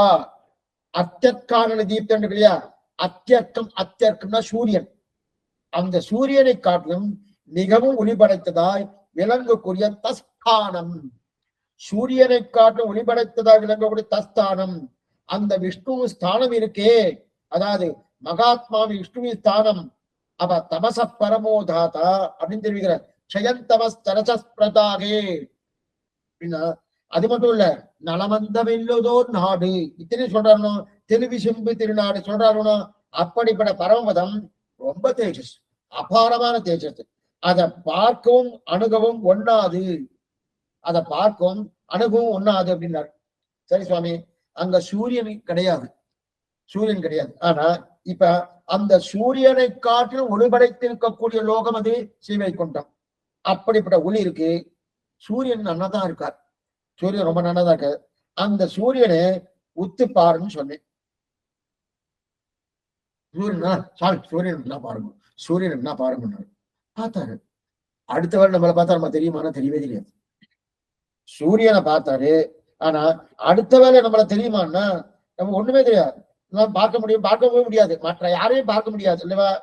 அதனால அதுக்கு உள்ளே பார்க்க மாட்டோம்.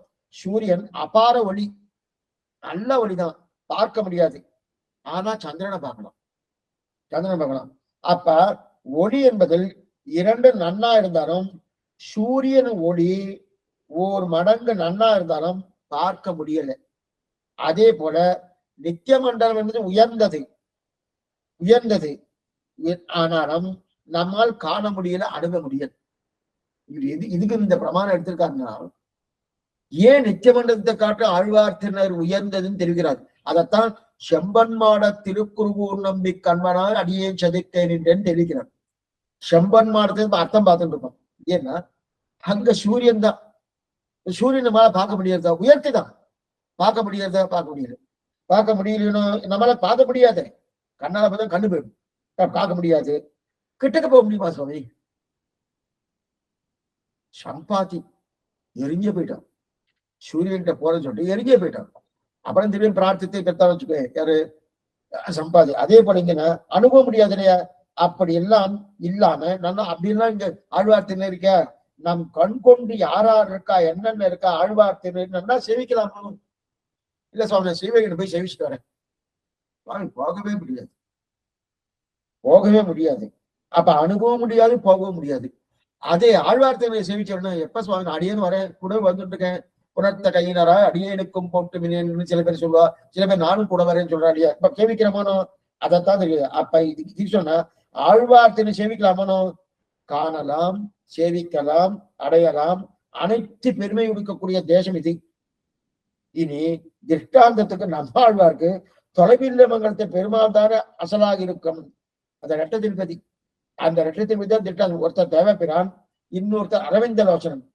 அப்படின்னு எதுக்கு சொல்ல வந்தேன்னா, அப்ப அங்க இருக்கக்கூடிய செம்பன் மாடம் தோஷத்தை நீக்கின தங்கம், இங்க இருக்கக்கூடிய செம்பன் மாடம் தோஷனை இல்லாத தங்கம். எங்கன்னா இங்க ஆழ்வார் தென்னை, இங்க ஆழ்வார் தென்னை இது தூமணி மாடம், அங்கு துவனில் மணி மாடம்.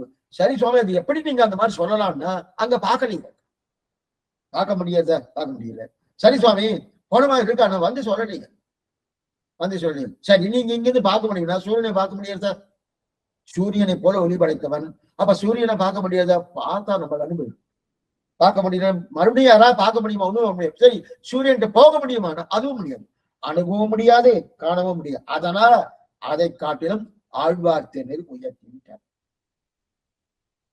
இதன் திட்டம் நம்மாழ்வார் தொலைவில்லை மங்கலத்தை பெருமாள் தானே ஆசையாக இருக்கணும். ரெட்ட திருப்பதி மனம் ஒருத்த தேவர் பெறம், ஒருத்த அரவிந்த ரோஷன். கருந்தடங்கண்ணி கை தொழுது அந்நாள் தொடங்கி இந்நாள் தோறும் இருந்திருந்த அரவிந்தலோசனா என்றென்றே நைந்திருங்குமே விராட்டியோடு சேர்ந்த பெருமாள் உத்தேசம். ஆழ்வார் துவனில் மணிமாடம் ஓங்கின்ற அந்த ஊரில் இருக்கும் மாடமாளிகை கூடவர் மொத்தத்தையும் பாடினார். அதே போல ஆழ்வார் மயர்வர மதுரம் அருள பெற்றவர் இல்லையா? அந்த மயர்வர மதுரம் அருளும் மட்டும் மதுரகவரி உத்தேசம் அல்ல, ஆழ்வாரின் திருநகரில் இருக்கக்கூடிய மாட மாளிகையும் உத்தேசம். ஏன் இது சொல்லிருக்கேன்னா, ஆழ்வாருக்கு நம்மாழ்வாருக்கு உத்தேசம் எது? திருத்தொலைவில்லை மங்கலம். நம்மாழ்வார்க்கு உத்தேசம் திருத்தொலைவில்லை மங்கலம். சிந்தையாலும் சொல்லாலும் செய்கையினாலும் தேவபிரானையே தந்ததா என்றடைந்த வன் குருகூரவ ஷடவோ அவன் தெரிவிக்கிறார். அவர் தான் தந்ததாயா இந்த திருத்தொலைவிலும் தேவபிரா அந்த லோசனம் அப்படி இருக்க செய்து. ஆனா இப்ப அது ஆழ்வார் நம்மாழ்வார்க்கு உத்தேசம். இப்ப மதுரகவி ஆழ்வாருக்கு என்ன உத்தேசம்னா, ஆழ்வார் மதுரம் மட்டும் மதுரகவி என்ன ஆழ்வார் மயர்வர மதுரம் அருள பெற்றவர் தானே. அதனால உத்தேசம்னா அது மட்டும் உத்தேசம் இல்ல, ஆழ்வார் திருநகரி இருக்காரோ, அவர் எந்த தேசத்துல இருக்காரோ அந்த தேசத்தில் இருக்கிற மாட மாளிகையும் உத்தேசமா. அதான் செம்பன் மாட திருக்குறுகூர், அதுவும் உத்தேசம். ஏன்னா ஆழ்வாருக்கு எப்படி திருத்தொலைவில்லை மங்கலம் தென் மாடம் உத்தேசமோ, திருத்தொழு தொலைவில் தொலைவில்லி மங்கலம் தொழும் இவலை துவலில் மணிமாடமோங்கு, துவலில் மணிமாடமோங்கும் தெரிவிக்கிறாரே ஆழ்வார், நம்மாழ்வார். அங்க மாட மாளிகளை எப்படி உத்தேசமோ, இப்ப ஆழ்வாருக்கு அது திவ்யதேசம், ரட்ட திருப்பதி சொல்லுவார். அந்த திவ்யதேசத்துல மாட மாளிகை கூட கோபுரங்கள் எப்படி உத்தேசமோ, அதே போல ஆழ்வார் உத்தேசம் மட்டுமில்லை மதுரகவி ஆழ்வார்க்கு. நம்மாழ்வார் உத்தேசம் ஏன் மயர்வர மதுரம் அருள பெற்றவரவிடை பெற்றபடியாலே நம்மாழ்வார் உத்தேசம் அது மட்டும் இல்ல, அங்க எப்படி திருத்தொலைவில் உள்ள மாட மாளிகை கூட கோபுரங்கள் உத்தேசம் நம்மாழ்வார்க்கு, அதே போல ஆழ்வார் இருக்கக்கூடிய ஆழ்வார் திருநெல் இருக்கக்கூடிய மாட மாளிகை கூட கோபுரம் உத்தேசம்.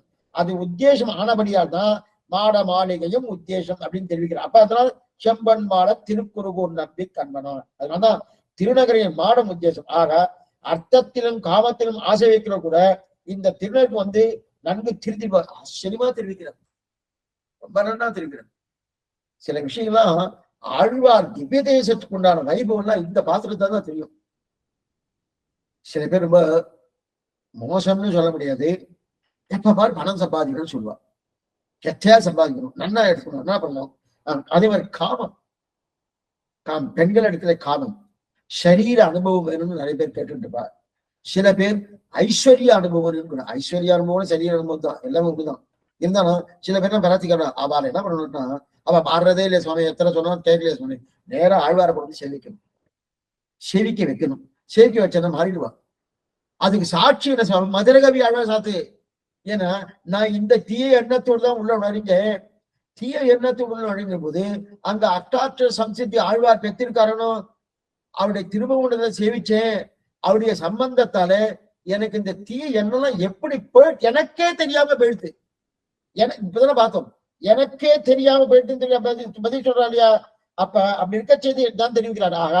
ஆக நாம சரி சாமி, அர்த்தத்திலும் காமத்திலும் இத்தனை நாள் ஆசை வச்சிருந்தேன், எப்படி போனேன்னா ஆழ்வார்க்கு அன்பனாகிட்டேன். அப்ப ரொம்ப வைராக்கியம் வந்திருக்கணும் இல்லையா, அர்த்தத்திலும் காமத்திலும் வைராக்கியம் வந்துதானே ஆழ்வார்க்கு ஆசைப்பட்டேன். இப்ப மதுரை பதில் சொல்ற, அப்படிலாம் ஒண்ணுமே இல்லை. அர்த்தத்திலும் காமத்திலும் என்ன இனிமை கிடைத்ததோ அந்த அது ஆழ்வார்ல கிடைத்து விட்டது, அதனால் மாறினேன். ரொம்ப முக்கியம். ஏன்னா இன்னைக்கு நிறைய பேர் பணம் சம்பாதிக்கணும், ஏதோ சரீர ஆசையெல்லாம் இருக்கா இல்லையா, அவங்க ஏதோ ஆசை. அங்க ஆழ்வார சேவிச்ச உடனே அந்த ஆசை என்னன்னா ஆழ்வார சேவிக்கணும் வந்துடும், அந்த ஆசை போயிடும். ஆசை இருக்கும், என்ன ஆசை இருக்கும், அர்த்தம் என்று சொல்லக்கூடிய பணம் சம்பாதிக்கின்ற ஆசை இருக்கும். அதே போல காமசுகத்தை அனுபவிக்க வேண்டும்ங்கிற ஆசை இருக்கும். அந்த ஆசையெல்லாம் என்ன ஆகும்னா அதே ஆசை நம்மாழ்வாரு திருவேணி அனுபவத்துல கொண்டு சேர்த்துருன்னு வச்சுக்கோங்க. அதுக்கப்புறம் சுவாமி அர்த்தத்திலையும் காமத்திலையும் என்ன ஆசை ஏற்பட்டதோ அந்த ஆசையை நம்மாழ்வாரு கொடுத்துட்டார். எனக்கு அர்த்த காமம் எனக்கு தேவையே இல்லை அப்படின்னு அதைத்தான் நீ சொல்றேன். யாருக்காவது இந்த மாதிரி சிரமங்கள் இருந்ததுன்னா ரொம்ப சிரமப்படுத்துறா சுவாமி, இந்த மாதிரி அப்பா பாரு பணம் காசு கீசு. ஏன்னா பந்துக்கள் இடத்துல ரொம்ப நிலை. சில இடத்துல நல்லா பாருங்க, அவ சொத்துக்கு நிறைய சண்டை போட்டுப்பான், நேரம் ஆழ்வார் திருடைய பத்தினா போடும், எந்த சமமே இருக்காது வச்சுக்கணும் அப்படின்னு தெரியல. இவர் என்ன சொன்னாரு, நான் அங்கிருந்து மாறிலாம் வரல, உடனே நான் அர்த்த காமத்துல ஆசை விட்டேன், நான் விடல. ஆனா அந்த அர்த்த காமத்துல என்ன சுகம் கிடைக்குமோ அந்த சுகம் எனக்கு ஆழ்வார்ட்ட கிடைச்சிட்டு, அந்த ஆசையை விட்டேன்.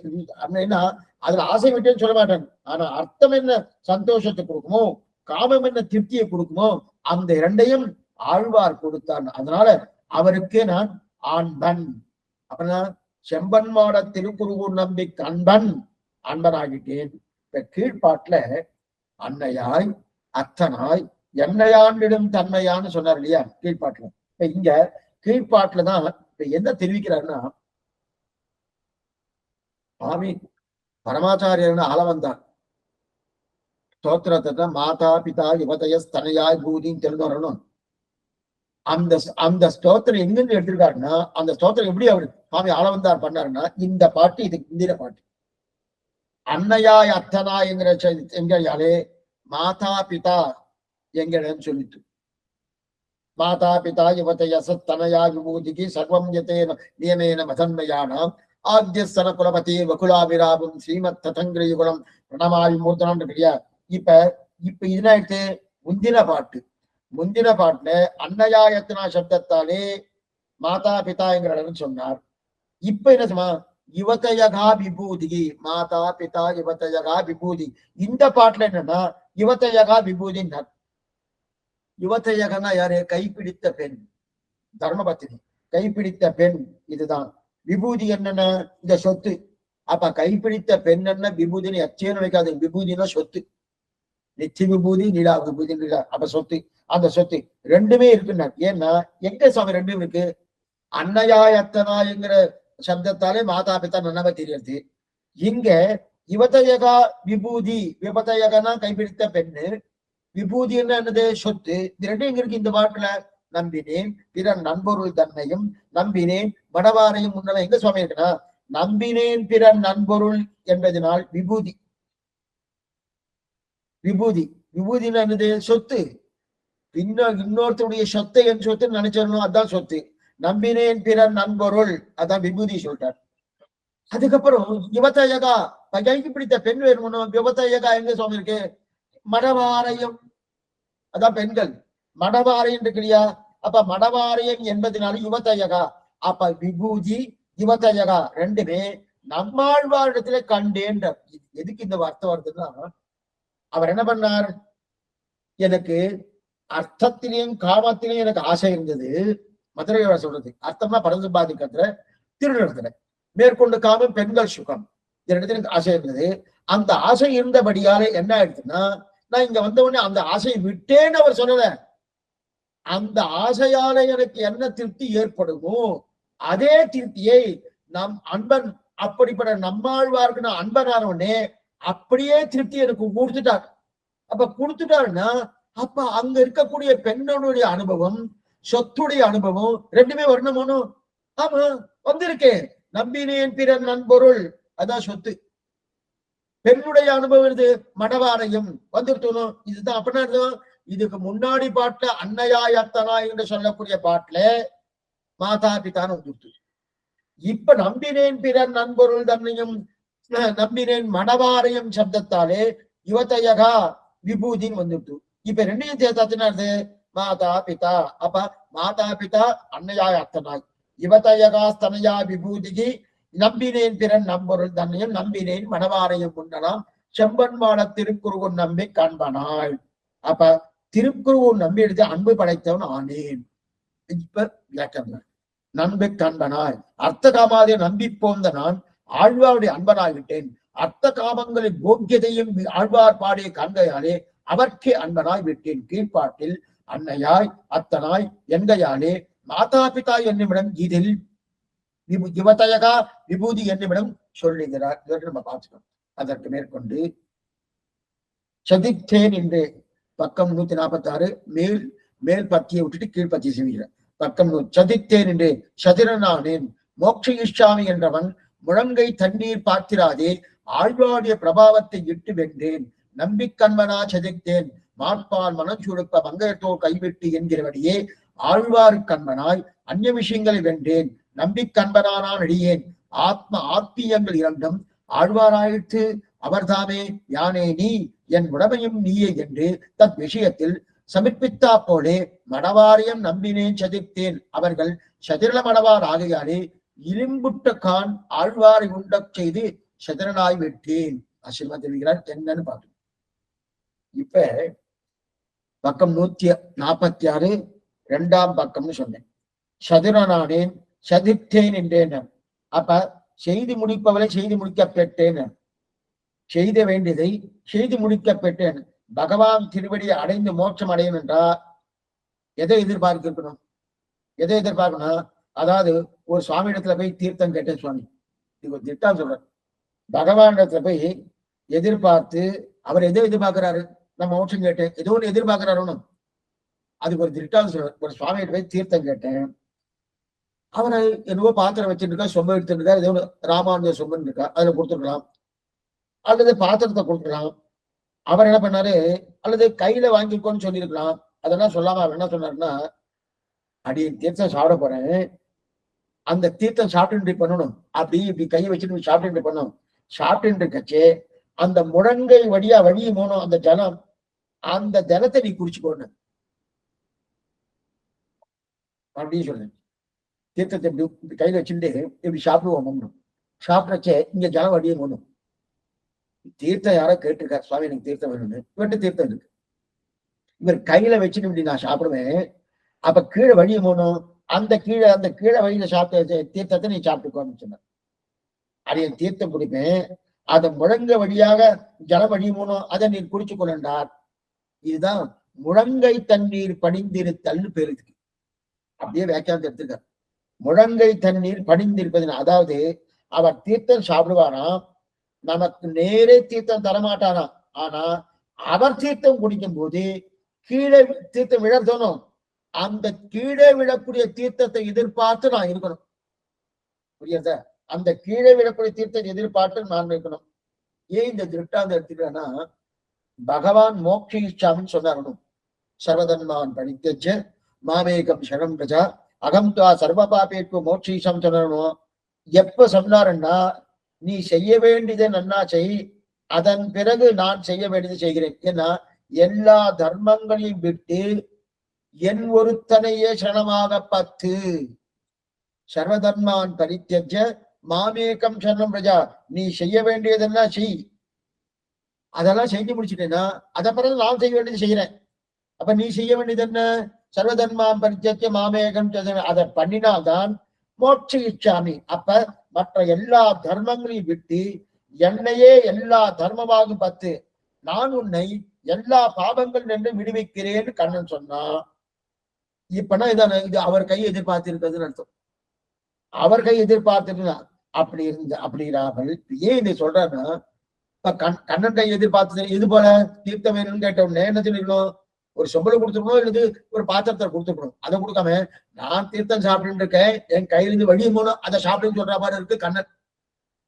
ஏன்னா அவர் எதிர்பார்க்கிறானோ, எதிர்பார்க்கணும், அவர் கையை எதிர்பார்க்கிறோம். நான் இதெல்லாம் பண்ணணும், எல்லா தர்மங்களையும் விடணும், அவர் திருவிடியை பத்தணும், இதெல்லாம் பண்ணணும். அப்ப அவர் கையை எதிர்பார்த்து நிற்கணும். சரி சுவாமி, இது எதுக்கு சுவாமினா?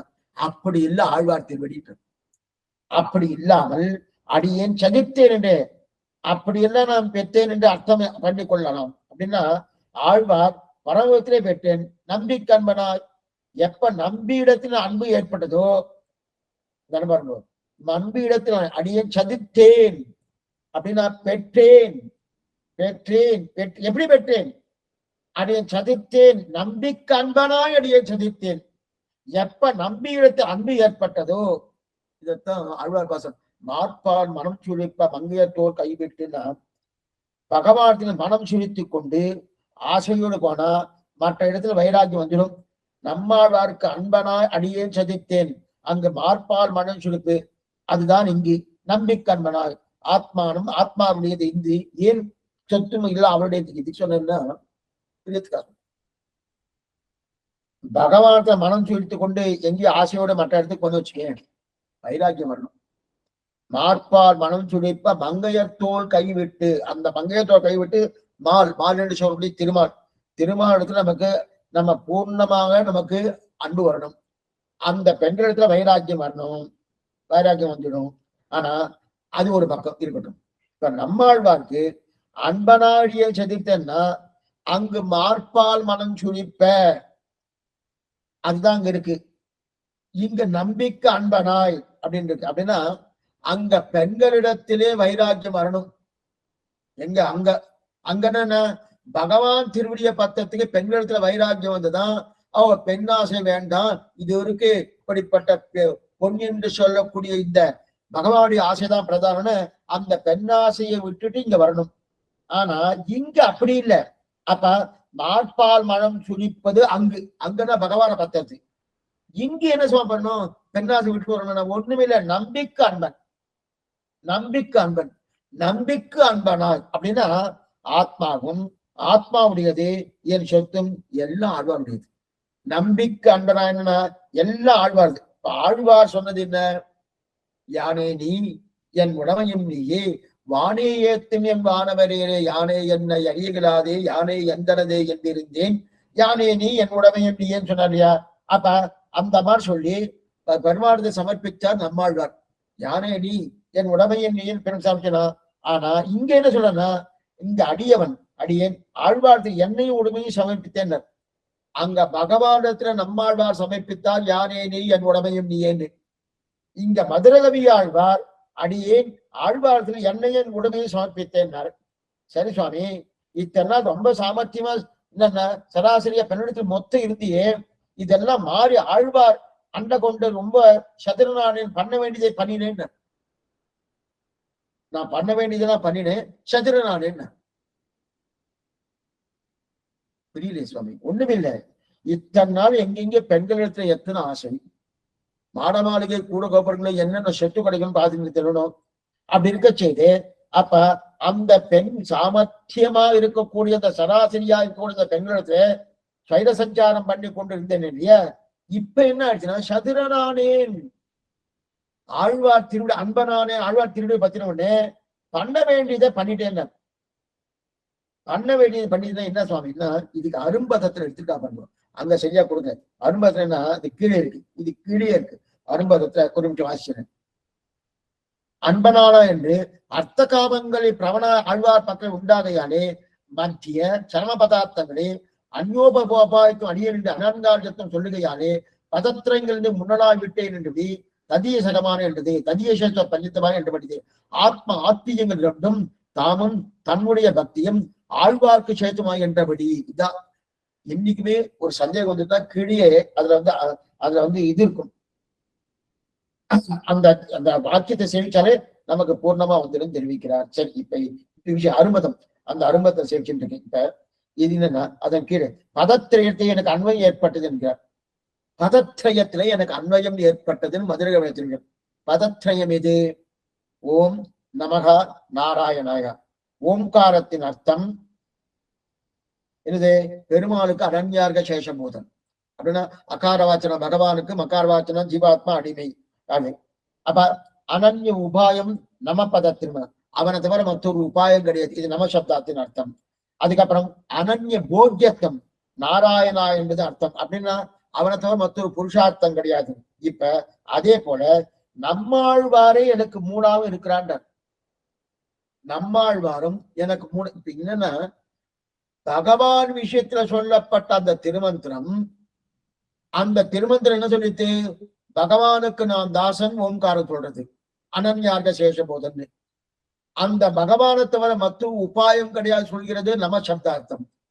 அந்த பகவானே புருஷார்த்தம், அவனே போக்கியம் என்று அனன்ய போக்கியத்தம் அப்படின்னு சொல்லிட்டு சரி. அதனால அந்த மூணும் இது நம்மாழ்வாரே தனக்குன்னு அந்த மூணாம் இருக்குன்னு சொல்றார். அப்ப இவர் சொல்றதுன்னா அனன்யார்க சேஷத்துவம் நம்மாழ்வார் இடத்துல, அனன்ய சரணத்துவம் நம்மாழ்வார் இடத்துல, அனன்ய போக்கியத்துவம் நம்மாழ்வார் இடத்துல. அப்படின்னு என்ன அர்த்தம்? பெருமாளுக்கு அனன்யாருக்கு சேஷத்துவம் நம்மாழ்வார் சொன்னார். இவர் பெருமாளுக்கு சொல்ல, நம்மாழ்வாருக்கு அனன்யாருக்கு சேஷத்துவம். பெருமாள் தான் உப்பாயம்னு நம்மாழ்வார் சொன்னார், நம்ம சப்தத்தின் அர்த்தம். எனக்கு ஆழ்வார் தான் உப்பாயம்னு மதுரை தெரிவிக்கிறார். பெருமாள் தான் போக்கியம்னு தெரிவித்தார், எனக்கு ஆழ்வார் தான் போக்கியம் தெரிவிக்கிறார். இந்த மூணு இது தெரிவிக்கிறார். அது எங்க சுவாமி இருக்கு? அடியேன் சதித்தேன் இன்றே இன்று இருக்கு இல்லையா? இந்த பாருங்க, இந்த சப்தத்துல திருமந்திரத்துடைய அர்த்தம் பூர்ணமா இருக்குன்னு தெரிவிக்கிறாங்க. அதான் அழகிய மணவாள பெருமான் நாயனாருடைய வியாக்கியானம் ஒரு தனித்தட்டு, பெரியவாச்சான் பிள்ளையுடைய வியாக்கியானம் ஒரு தட்டு, நஞ்சியுடைய வியாக்கியானம் கேட்க விடாது. அவர் வேதாந்தி, சாஸ்திரோக்தமா சில சில அர்த்தங்கள். அதனால்தான் மூணையும் அடியை எடுத்துட்டு இருக்கேன். எதுக்கு சொல்ல வந்தேன்? அடியை எடுத்துட்டு இருக்கிறேன்னா பூர்வாச்சாரியர்கள் அப்படிதான் சொல்லுவா. பூர்வாச்சாரியர்கள் தம்பிரான் படி இல்லை, அது இருந்தா உன்னை நான் இருக்கட்டும். அப்படி இருக்க செய்த இப்ப அடியேன் சதித்தேன் என்றேன்னு இருக்கு இல்லையா? இதுல அடியேனுங்கிற சப்தத்துல என்ன தெரியுது? சேஷத்தை ஞானம் வந்துட்டு அடியேன்னா அவர் சுவாமி நான் தாசன் வந்துட்டோம். அடியேன் சொல்ற யாராவது சுவாமி அடியேன் சுவாமி இல்லையா? அப்புறம் நீ தாசன் அவர் சுவாமின்னு அர்த்தம். சுவாமி இதை முதலே சொல்லப்படாதா? அவர் சுவாமியா நான் தாசனா? அவர் என்னமாலும் பகடேஸ்வரன் என்னவர் ரொம்ப சிறியவர். அது மட்டும் எனக்கு தெரிஞ்ச அளவு கூட ஒரு தெரியாது. ஒன்னும் ஸ்ரீசைல தேவபத்திரம் ஒன்னும் தெரியாது. அவரை போய் நான் அடியேன்னு சொன்னேன்னா சொல்லணும். ஸ்ரீ வைஷ்ணவா இருந்தா குளந்தாங்கு சாதிகள் நாளிலும் கீழிருந்து எத்தனை நலம்தான் இல்லாத சொல்லணும்னு சாஸ்திரம் சொல்றது, ஆழ்வார் சொல்லி இருக்கட்டும். அப்ப அடியேன்னு கிடையாது, அடியேன்னு சொன்னாலே சேஷத்த ஞானம் வந்துருக்குன்னு அர்த்தம். அப்ப நம்மாழ்வார்க்கு அடியேன் என்பதனாலே அப்ப சேஷத்துவ ஞானம் வந்துட்டு அர்த்தம் ஓம்காரத்தின் அர்த்தம், ஓம்காரத்தின் அர்த்தம் வந்துட்டு. அதுக்கப்புறம் அன்பனாய், அன்பனாய் என்பது நாராயணாய் என்பது அன்பு. அப்படின்னா அன்பனா என்பதனால் நாராயணாய் என்ற சப்தார்த்தம். இப்ப போக்கியத்துவம் அன்பு, அன்புனால போக்கியத்துவம். அப்ப நாராயணா சப்தார்த்தம் அன்பனாயன. அன்பு நாராயணத்தில் இல்லை, ஆனா அந்த இடத்துல அன்பு நாராயணன் இல்ல, அன்பு நம்மாழ்வாரிடத்துல. ஏன்னா இப்ப மதுரகவி என்ன சொல்றோம், அன்பனாய். அப்ப அடியேனுங்கிற சப்தத்தாலே ஓம்காரத்தின் அர்த்தம், அன்பனாய் என்கிற சப்தத்தால நாராயண சப்தார்த்தம். அப்ப அன்பனாய் என்பது நாராயண சப்தார்த்தம் தெரியுது. அன்பு நாராயணத்துல இல்ல, ஆழ்வாரத்துல. அன்பனாய் திருத்தீய பதத்தை சொன்னார். செம்பன்மாட திருக்குறுகு நம்பி என்றார் இல்லையா, நம்பி என்றபடியாலே மத்தியம பதம், மத்தியம பதம் நமசப்தார்த்தம். அந்த நமசப்தார்த்தம் அர்த்தம் தெரிகிறது. ஏன்னா செம்பன்மாட திருக்குறுகூர் நம்பி அப்படின்னு இருக்கு இல்லையா, நம்பி அங்க எங்க சுவாமி நமசப்தம் என்ன தெரிகிறது, எனக்கு நான் அல்லேன், எனக்கு நான் அல்லேன்னு தெரியாது இல்லையா. ஸ்வரக்ஷனே சுவான்பயம் ஒளியும். எப்ப பெருமாளே உபாயம் ஆகி அப்படி சுத்தி வரணும்னா அதே போல அப்படி என்ன வருது, அவர்தான் உபாயம், அவர்தான் உபாயம். முதல்ல அந்த நமசப்தார்த்துக்கு மேலெழுந்த வாரியான நமசப்தார்த்துக்கு பெருமாள் உபாயம். இப்ப இங்க நமசப்தார்த்துக்கு ஆழ்வார்த்தம் உபாயம் வருத்தணும். அது எங்க சுவாமி இருக்கு, நம்பி எங்க சப்தத்தாலே, செம்பன்மாட திருக்குறுகூர் நம்பி சப்தத்தாலே நமசப்தார்த்தம் சொல்றது. இதுக்கு நமசப்தத்துக்கு சம்பந்தமே இல்லை, இருக்கு. இப்ப நமசப்தம்னா என்னது, நம்பின்னா என்னது, நமசப்தம் எனக்கு நான் அல்லேன், என்னை ரட்சித்துக் கொள்வதில் எனக்கு அன்வயம் கிடையாதுன்னு அர்த்தம். ஸ்வரக்ஷனே சுவான்வயம் ஒழிகை இருக்கு. இப்ப நம்பிங்கிற சப்தத்தாலே பூர்ணன்னு தெரியாது. எப்ப பூர்ணன், ரட்சணத்தில் பூர்ணன், உபாயத்தில் பூர்ணன் என்கிற புத்தி ஏற்பட்டா எனக்கு அன்வயம் இல்லைன்னு தெரியும். ரட்சிக்கிறதுலே நம்மாழ்வார் பூர்த்தி, உபாயத்திலே நம்மாழ்வார் பூர்த்தி. நம்பிங்கிற சப்தத்தை என்னது, பூர்ணன்னு அர்த்தம். நம்பி இது ஆண்பாள், நங்கை இது பெண்பாள். நப்பின்ன நங்காய் திருவே துரியா பார்த்துட்டு வந்திருக்கணும். அப்ப நம்பின்னா குணப்பூர்த்தி உடையவன் பேர். இதைத்தான் ஆழ்வார தெரிவிக்கிறார். நம்பியை தென்குறுங்குடி நின்ற அச்சம்பனேத்துகளும் திருமூர்த்தியும் தெரிவிக்கிறார். அப்ப இவருக்கு குணப்பூர்த்தி உடைய, அப்ப பூர்ணத்துவம் இருக்கணும். அப்ப பூர்ணத்துவம் இருக்கிறபடியாலே இங்கிருந்து என்ன தெரியுது, சுவாமி பூர்ணர் சுவாமி. அப்ப என்னை நான் ரட்சித்துக் கொள்வதில் எனக்கு அன்வயமையிலே வந்துட்டு. அப்ப நம்பி என்றாரோ பூர்ணன் ஆயிட்டு. பூர்ணன் என்றால் என்ன, அனன்ய உபாயத்துவம். அவரை தவிர மற்றொரு உபாயம் சுவாமி இவர்கிட்ட பூர்ணமா இருக்கு சுவாமி, நான் எதுக்கு வெளில போகணும் அப்படின்னு இருக்கணும். அப்ப அவரை தவிர மற்ற உபாயம் ஆகாது வந்துட்டணும். ஆக அன்பனாய் என்பதினால், நாராயணாய நம்பி என்பதினால், நமகா அடியேன் என்பதினால், ஓம்காரம். இப்படி 3 சப்தங்களுக்கும் 3 பதங்களுக்கும் நம்மாட விஷயத்துல காட்டினார். இப்ப மறுபடியும் சொல்றார். அடியேன் என்பதனாலே ஓம்காரம், அன்பனாய் என்பதனாலே நாராயணாய் சப்தார்த்தம், நம்பி என்பதனாலே நம சப்தார்த்தம். இப்படி பார்த்தோம். அன்பனாய் அடியேன் சதித்தேன் என்று செம்பன்மாட திருக்குறுகூர் நம்பிக்கு அன்பனாய் அடியேன், நம்பி அன்பனாய் அடியேன். இந்த 3 சப்தம் தான். நம்பிக்கு அன்பனாய் அடியேன். இதுல நம்பி சப்தம் நம சப்தார்த்தம், அன்பனாய் சப்தார்த்தம் நாராயண சப்தார்த்தம், அடியேன் சப்தார்த்தம் ஓம்கார சப்தார்த்தம்.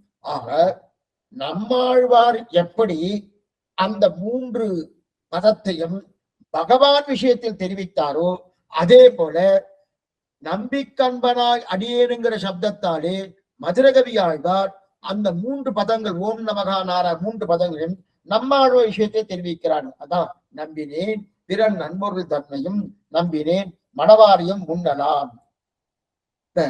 பல பல பிரிவைகள் இப்படி கெட்டே போன்னு சொன்னீரே, இதெல்லாம் சரியாவதற்கு உடனே நம்ம கேட்கிறோம். சரி சுவாமி, இதெல்லாம் நல்லா அன்பாயிட்டு நல்லா ஒத்துட்டோம். சரி வாஸ்தவம் தான், ஆழ்வாரம் கொடுத்துட்டா பரிபூர்ணமா அனுகிரகம் பண்ணிட்டா தெரியுது. ஆனா நீ எங்க முன்னலாம் நம்பினேன் பிறர் நண்பொருள் தன்னையும், நம்பினேன் மடவாரையும் முன்னலாம், முன்னலாம் முன்னலாம் பல பல பல பல பிறவைகள் இப்படியே கெட்டு கெட்டு போய் திரிஞ்சுட்டே சொன்னே. அப்ப கிட்டத்தட்ட ஒரு 4-5 ஜென்மா போயிருக்கணும்.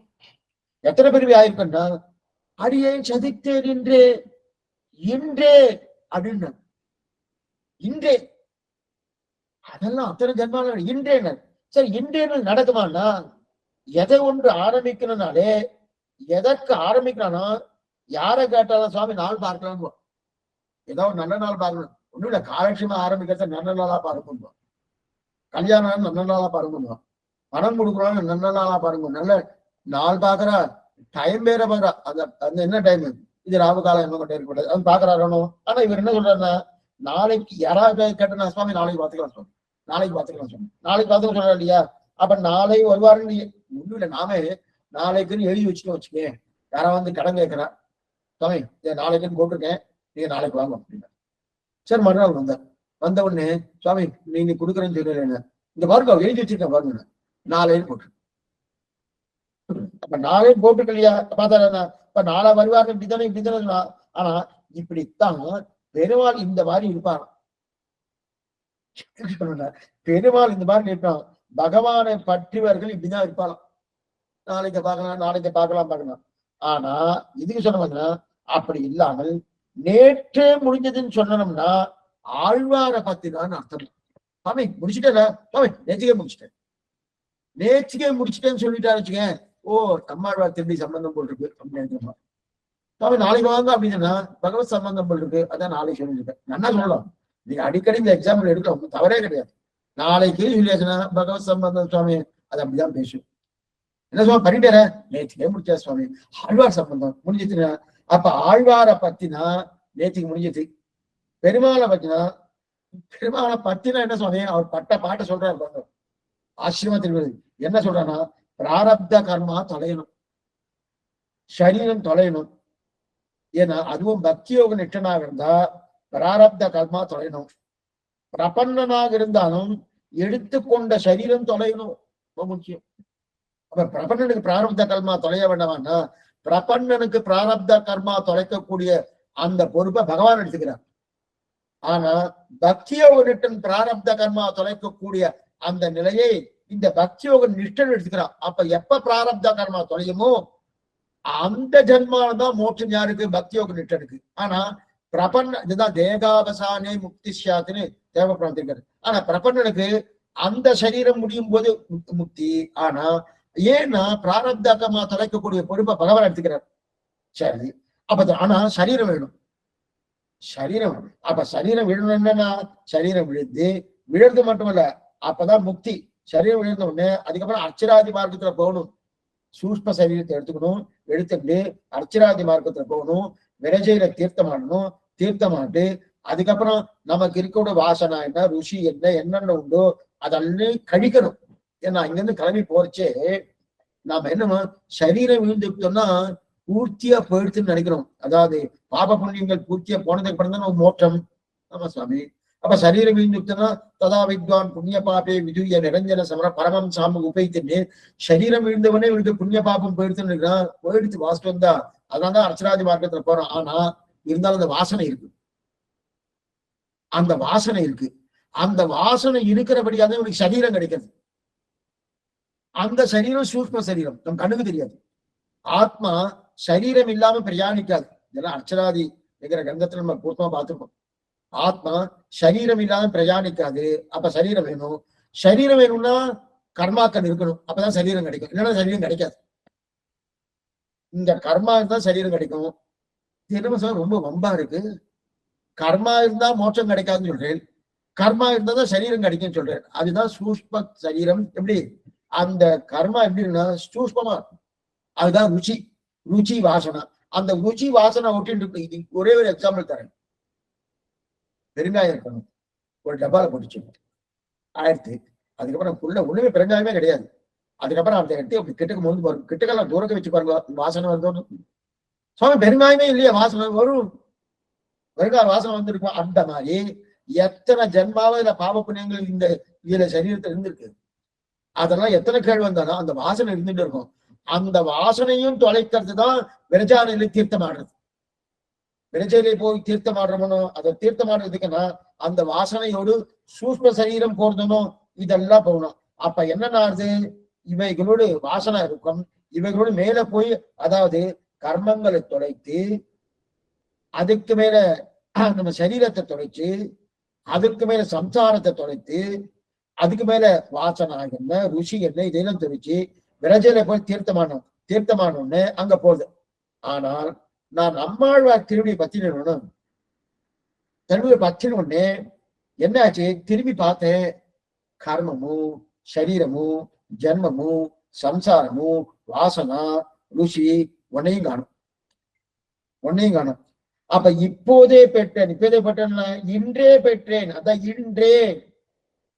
இன்றே பெற்றேன்னா என்ன சுவாமின்னா, வித்தியாசமே இல்லையா, நடுவில் வித்தியாசம் இருக்கா, வித்தியாசமா கிடையாது. என்ன வித்தியாசம் சுவாமி? சதித்தே இன்றே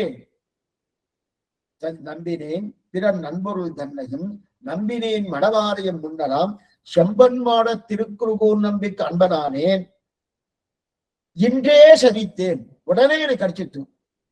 இல்ல சுவாமி, இப்ப சரீரம் அப்புறம் கர்மா ஜன்மம் சம்சாரம் வாசனா ருசி இதெல்லாம் எதுவுமே இல்லையா? அப்ப சரீரம் போயிட்டாங்கன்னா சரீரம் இருக்கும், ஆனா அந்த அனுபவத்தை பார்க்கச்சே சரீரம் இருக்க மாதிரி தெரியாது. கர்மா இருக்காது, ஜன்மா இருக்காது, சம்சாரம் இருக்காது, வாசனை இருக்காது, ருசி இருக்காது. அப்ப என்ன, இப்போதே பெற்றேன்னாரு. இப்போதே பெற்றேன்னா என்ன சுவாமி? அதுக்கு ஒரு ஜனம் நடுவில் ஒரு ஆள் இடைவெளி இருக்குமான, இடைவெளியே கிடையாது. என்ன சுவாமி இடைவெளி கிடையாதுன்னா புரியத்துக்காக சொல்றேன். இன்னைக்கு 11ஆம் தேதி சுவாமி, நாளைக்கு 12ஆம் தேதி, 11, 12 சுவாமி, 11க்கு அப்புறம் 12 நடுவில் என்ன சுவாமி? 12க்கு நடுவில் என்ன இருக்கு? என்ன சுவாமி அந்த மாதிரி கேட்கவே முடியாது சொன்னேன். நீங்க 11, 13 சொன்னீங்கன்னா 13க்கு நடுவில் 12 இருக்குன்னு சொன்னா, 11 இருக்கு 12 இருக்கு. அந்த 11க்கு 12க்கு நடுவில் என்ன இருக்குன்னு கேட்டா என்ன சுவாமி சொல்ல முடியும்? அப்ப இடைவெளியே இல்லையனும். அதே போலதான் இடைவெளி இல்லை. அப்ப என்னன்னா, அன்பனானதுக்கும் தான் சதித்தேன், எனக்கு இந்த அனுபவம் கிடைச்சது, இடைவெளியே கிடையாது. நம்பினேன் பிறன் நண்பொருள் தன்னையும் நம்பினேன் மடவாரியம் முன்னலாம் செம்பன்மாட திருக்குறுகூர் நம்பி கண்மனாய் அடியேன் சதித்தேன். அப்ப நம்பினேன் பிறன் நண்பொருள் தன்னைக்கும் சதுரனானதற்கும் பிறன் நண்பொருள் தன்னைக்கும் சதுரனானதுக்கும் வேறுபாடே இல்லை. ஏன் இல்லை? இன்றே எப்ப அது முடிஞ்சதோ அடுத்த நிமிஷம் இது. அப்பன்னா அன்று நம்பினேன் பிறன் நண்பொருள் தன்னையும் நம்பினேன் மடவாரை உண்டலாம், இன்று சதித்தேன். அப்ப இந்த ரெண்டுக்கு நடுவில் இடைவெளி இருக்கான கிடையாது. அதனால்தான் இன்றேன்னு தெரிவிக்கிறார். இது முதல் அர்த்தம். இரண்டாவது அர்த்தம் என்னன்றது நாளை பார்க்கலாம். நாளையோடு இது முடிஞ்சிடும். அடுத்து ஆச்சரியமான 6ஆம் பாட்டு, இன்று தொட்டு. ஆச்சரியமான அனுபவம். இன்று தொட்டும் எளிமையும் எம்பிரான் நின்று தன்புகள் ஏற்பன. உடனே நம்ம கேள்வி கேட்டோம், வாஸ்தவம் தான் சுவாமி, ஆழ்வார் ஏதோ அனுகிரகிச்சார் நான் வந்துட்டேன் சதுரனானேன்னு சொல்லிட்டு இருக்கிறேன். ஆனா அதெல்லாம் எத்தனை நாள் தாங்கும்? திரும்பி வந்துடாத அப்படின்ற கேள்வி கேட்க அதுக்கு சமாதானம் சொல்றார் 6ஆம் பாசனத்துல. என்னன்றது இன்னும் நாளை காத்தால பார்ப்போம். இன்னைக்கு சாயங்காலம் 5 மணிக்கு ராமானுஜன் இருக்கு ஆச்சரியமான பாசனம். அதை நான் நிச்சயமா அனுபவிக்கணும். அப்படிப்பட்ட சொல்ல தமிழகம் ஒன்றும் சுருதிகள் 4 எல்லையில்லா நெறி என்று சொல்லக்கூடிய ஆச்சரியமான பாசனம் அவசியம் அனுபவிப்பதை பிரார்த்திக்கிறேன். ஆழ்வாரம் பெருமானார் ஜிய திருவிவேசனும் ஆச்சாரியன் திருவிவேசனும் பாகவதாறு திருவடிகளே சரணம். சந்தேகங்கள் அவசியம் கேட்கும்படி பிரார்த்திக்கிறேன்.